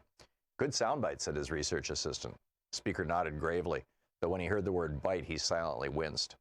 The operations assistant counted off the usual reliable economics professors who could supply objective warnings about losses of jobs in recession. The Fast Food and Big Box Retailer Association had begun a large ad buy on television and radio with the announcers' stentorian voices of dire gravity. The K Street lobbyists were already in action on Capitol Hill, marshaling the corporate PACs to make sure this drive was on the front burner, hinting to legislators that their employers might see this as a litmus test for their donations. Op-eds, letters to the editors, and editorial condemnation of economically disruptive higher wages and layoffs was already in the pipeline. About to burst, the Speaker could not wait to end the meeting. "Okay, fellows, you seem to have the situation well in hand. It's not the first time we had to fight off this wage grab. Get to work." They all scattered, including an irrelevant intern who wondered to herself whether paying members of Congress would mean the government would end up with less of them. Paying members of Congress more, excuse me. The moment the door to his spacious office closed, the Speaker literally lunged to his private toilet, whereupon he unloaded a vast quantity of feces, soft and semi-hard, 3 berths worth. Before he could enjoy a moment of quiet satisfaction, a shrill shriek lifted him up as his eyes bulged. It was the black rat swimming in the bowl, propelling the terrified cry, "Yow, yow, yow." Again, he slammed down the toilet seat, kept his hand on the flush toilet handle, gritting his teeth as if to say, "On the way to oblivion, you dirty rat." His longtime secretary heard his yell and rushed to his bathroom. Mr. Speaker, what happened? Are you okay?" Recovering his composure, he replied, "I'm okay, Sarah, just more of those sudden spasms. I've got to get some physical therapy. By the way, did you schedule that fundraiser next week for an hour later?" "Yes, I did, Mr. Speaker," Sarah replied, sounding very relieved. Arriving home that early evening, he sat down to a healthy diet supper prepared by his adoring wife, Regina. Their 3 children were grown up, living in distant states, so they were empty nesters. "You seem unusually agitated, honey," said Regina. "Did you have a hard day?" "It seems every day is hard in these times," he replied, shrugging off her concern. "What a great meal always, Regina. Now I need some relaxing reading. Do you know where we put that colorful book of animals that we got as a wedding gift, anniversary gift years ago?" "Why, yes, Reginald. It came in 3 volumes, mammals, reptiles, and insects. Tell me which one you want and I'll get it for you." "Mammals," he replied. Sitting in his study, the Speaker started reading about the rat. The word rat is derived from the Latin rodere, which means to gnaw. Rats produce litter several times a year with high infant mortality. If seen as weak, newborns are eaten by their parents and their stronger siblings. Over the centuries, rats have developed uncanny abilities to survive dangers everywhere, especially those produced by their close proximity to humans, whose detritus and garbage ironically provide the means by which they prosper and create new nests. Rats live everywhere, underground, in sewers, in buildings, etc. Ralph Nader. Want to connect with the show online? You can find the Thom Hartmann Program on Facebook, Twitter, and Instagram.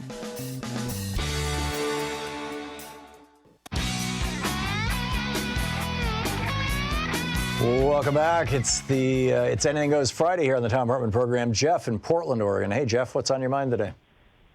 Hey, happy Good Friday to you, Tom. Thanks for taking my call. Back at you, Jeff.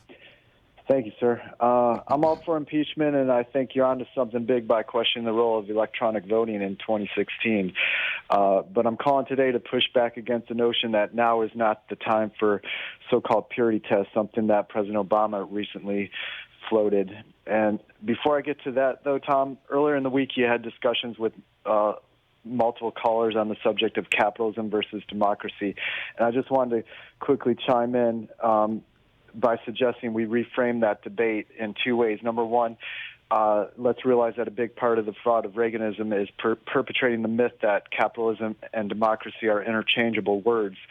So number one, let's uncouple those two concepts. Right. Actually, the word that they usually tie to capitalism is freedom or liberty. But you're right. Capitalism has nothing to do with freedom or liberty. Capitalism can oppress and capitalism can liberate. It's simply an economic system, and it's got a whole spectrum of shades of variety of expression. Yeah, I like to break it down, and correct me if you think this is inaccurate, but I like to break it down very simply by saying that to people that there are two ends of the political spectrum. On one end, you have communism, where the government owns or controls the corporations, like in China, and the opposite end is Mussolini-style fascism, where the corporations own or control the government. And you wrote a great piece back in 2015. I just came across it recently.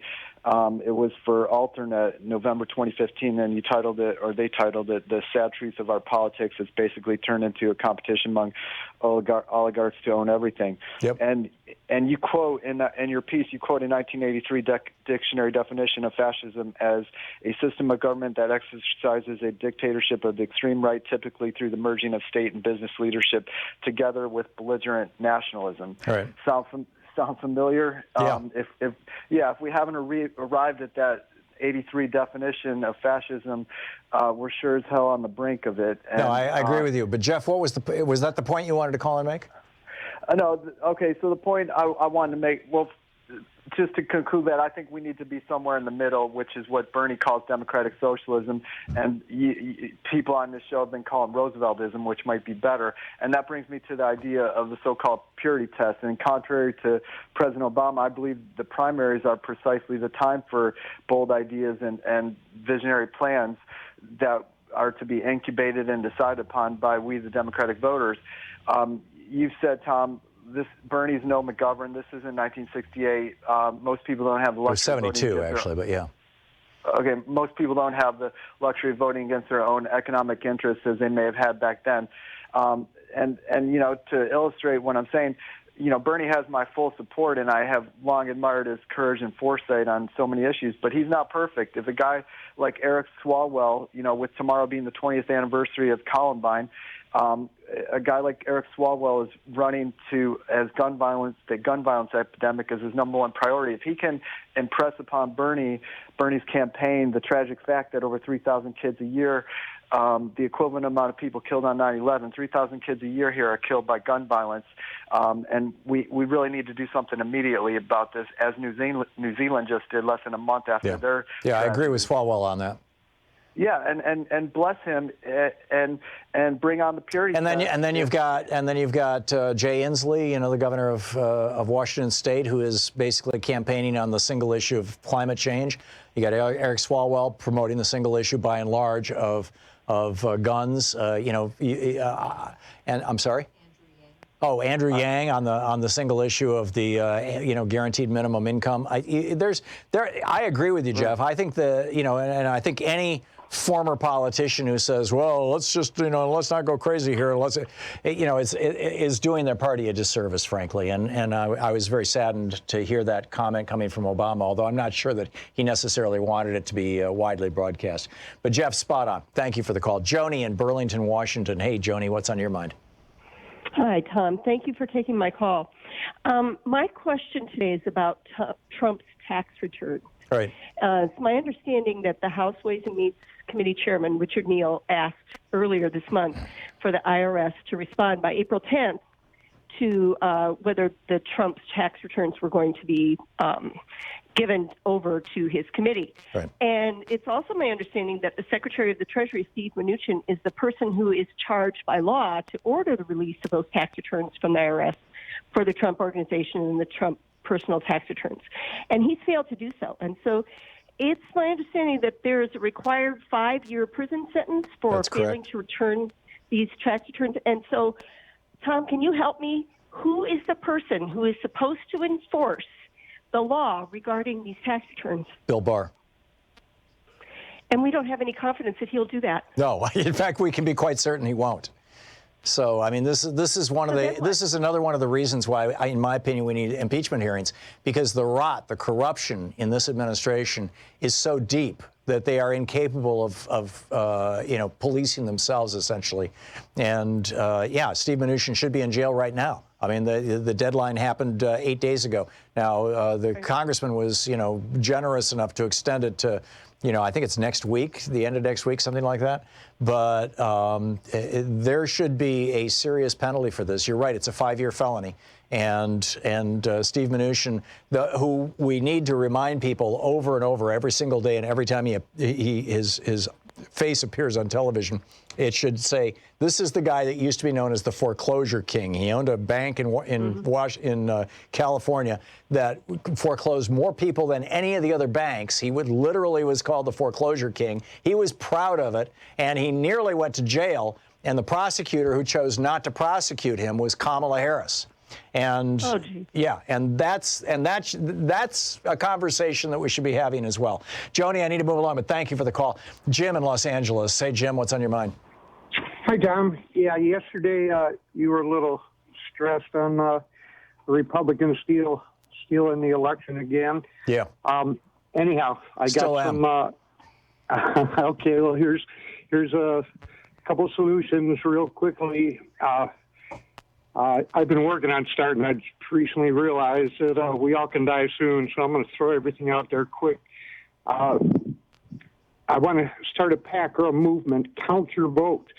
And every precinct and polling place must have 2 vote counters with affidavits. And one just sign it, I voted 100% Dem, and then compare the vote when all the votes are counted in the state. Yeah, Jim, that violates the whole concept of a secret ballot.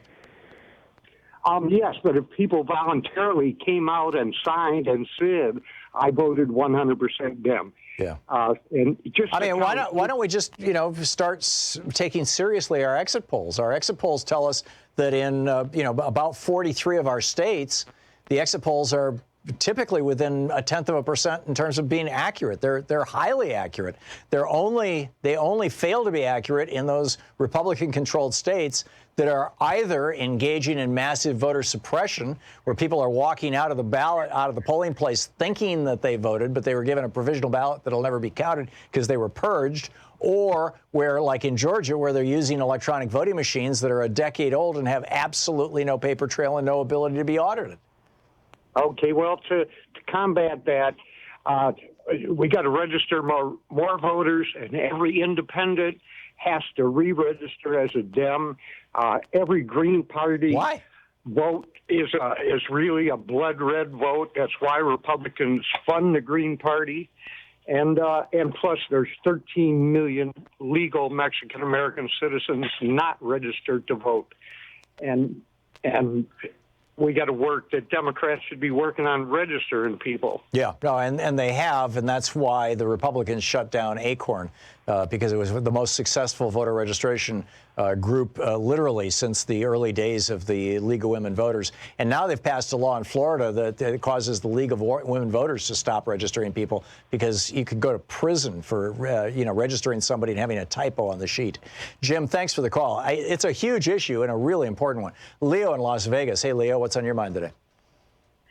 Hi, Tom. Love your show. And Thank you. I love that all the callers and you were talking about like campaign strategy for 2020. The big thing that scares me is when I hear the big segment of the Democratic Party saying, no, we need a vanilla candidate, a middle-of-the-road candidate, to win. That's not how the Republicans won in 2016. Trump's definitely not a middle-of-the-road candidate. Yep. It really scares me that, they're going to, the whole Hillary's whole book of, what happened, I boil it down to like one sentence. We ran the second most unpopular candidate against the first. I think Bernie would have totally won. And I was a big Bernie supporter. And I agree with your perspective, Leo, but I don't see much benefit in re-litigating the Bernie-Hillary wars. I mean, were you making a point beyond that? No, just that, like the other caller said, and like you said, if Bernie winds up getting robbed of the election, again this year, I think it will, desensitize a lot of people. I actually voted for Trump in the last election because I thought Hillary would be a business as usual. The best way to call attention to something, I liken it to, when you're driving down the road and you never change the oil in your car. Right. The check oil. So your vote, Leo, was like a Susan Sarandon vote. Okay, let's get the crazy guy in there. He'll blow things up so badly that the American people will revolt. That, and I think it shows people. That you're unhappy with the status quo. Yeah, I get it. The best way to show corruption is look at this guy. He's the most corrupt, the most lying, insincere person, that you could possibly put there. And yet you voted for him, Leo. I did, because, like I said, if you're just going to drive along with the check oil light on. No, I get it. I get it. I mean, part of me wants to say, may God have mercy on your soul. Another part of me is like, yeah, I understand. I wouldn't have done it. I disagree, but I get it. Thank you, Leo. You're listening to Thom Hartmann. Visit ThomHartmann.com for audio and video archives. It's 46 minutes past the hour. My advice to Democrats, don't ever vote for a Republican. Don't do it. Not even as a protest vote.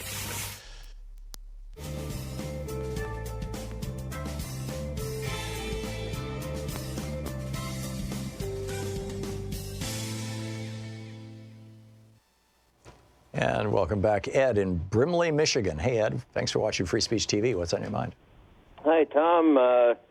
Kind of a thing about Barr. He's almost like a patriot in disguise. He's kind of given the Democratic Party, the people, his cockiness, his in-your-face attitude with all this. What, Barr? Oh, Barr. Yeah, okay. I'm sorry. I was translating that into Mueller in my head. Barr. Yeah, okay. I get it. Barr, he's so in your face with all the stuff he's done, all the things that have been come up here now lately. And it's like, what are the Democrats going to do? Right. It's the opportunity of a lifetime, maybe the only time, as everybody says, it's the most important election coming up. If we wait that long, here we go again. Yeah. We're waiting too long. It's another punch in the gut to the country. Yeah, I agree. And I don't think that we've ever impeached an attorney general, but it certainly can be done. I mean, the Constitution's impeachment clause is for all federal or elected officials, federally elected officials, appointed or elected officials. So anybody in Trump's cabinet, Trump, Pence, anybody in his cabinet, and any elected official can be impeached. And I think that they should convene impeachment hearings that encompass the crimes and the collusion of those crimes, the cross-pollination of those crimes of Donald Trump, Mike Pence, and Bill Barr. Yes, they've got to do something. Yeah. And if they don't do something, whether it's the impeachment or inquiries into all these bad things that have happened, as someone earlier spoke of, people will be discouraged. Young folks, absolutely. Want to It show up. is absolutely time. You know, Ed, you're absolutely right. It's time to take names and kick ass. Ed, thanks you for the call. Ernest in Corrales, New Mexico. Hey, Ernest, what's on your mind? You had somebody talking last week about how not to talk to. It was a waste of time to talk to Republicans. Mm-hmm. Well, I go to a gym 3 times a week, and there's a lot of old white guys that all they do is talk about their guns, and of course they're Republicans. So every once in a while I listen to them talk, and I just listen, and then I ask questions.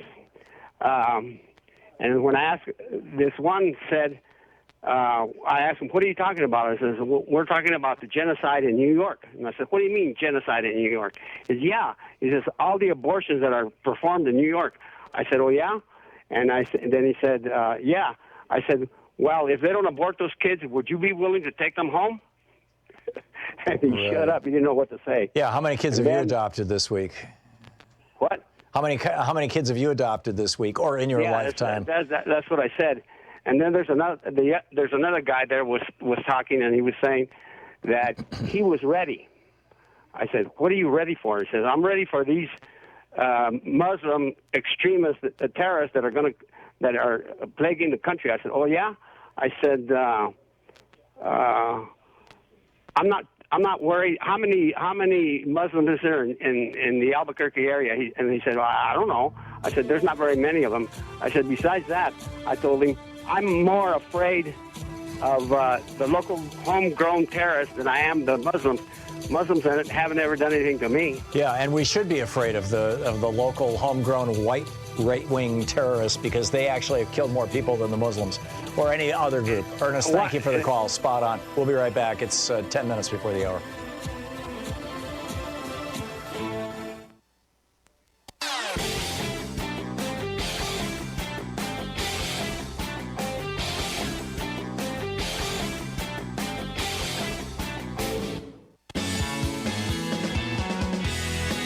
Welcome back. It's Anything Goes Friday. Albert in Marina Del Rey, California. Hey, Albert, what's on your mind?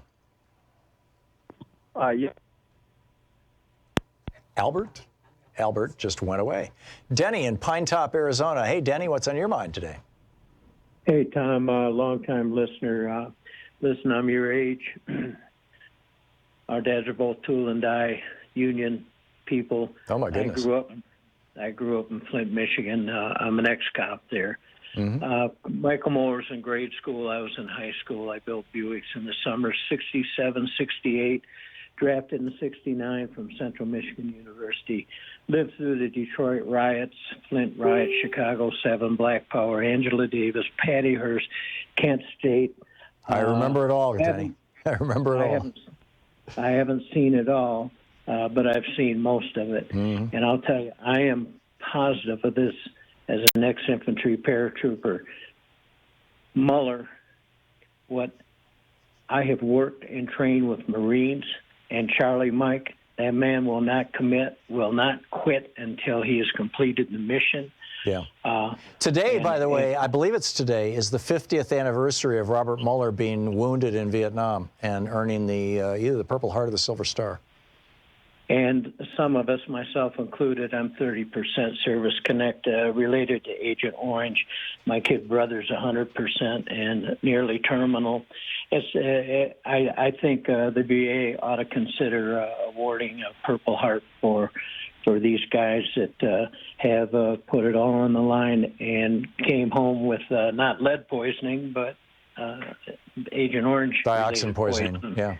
Yeah, no, I'm with you on that. But is that the point that you wanted to make? No.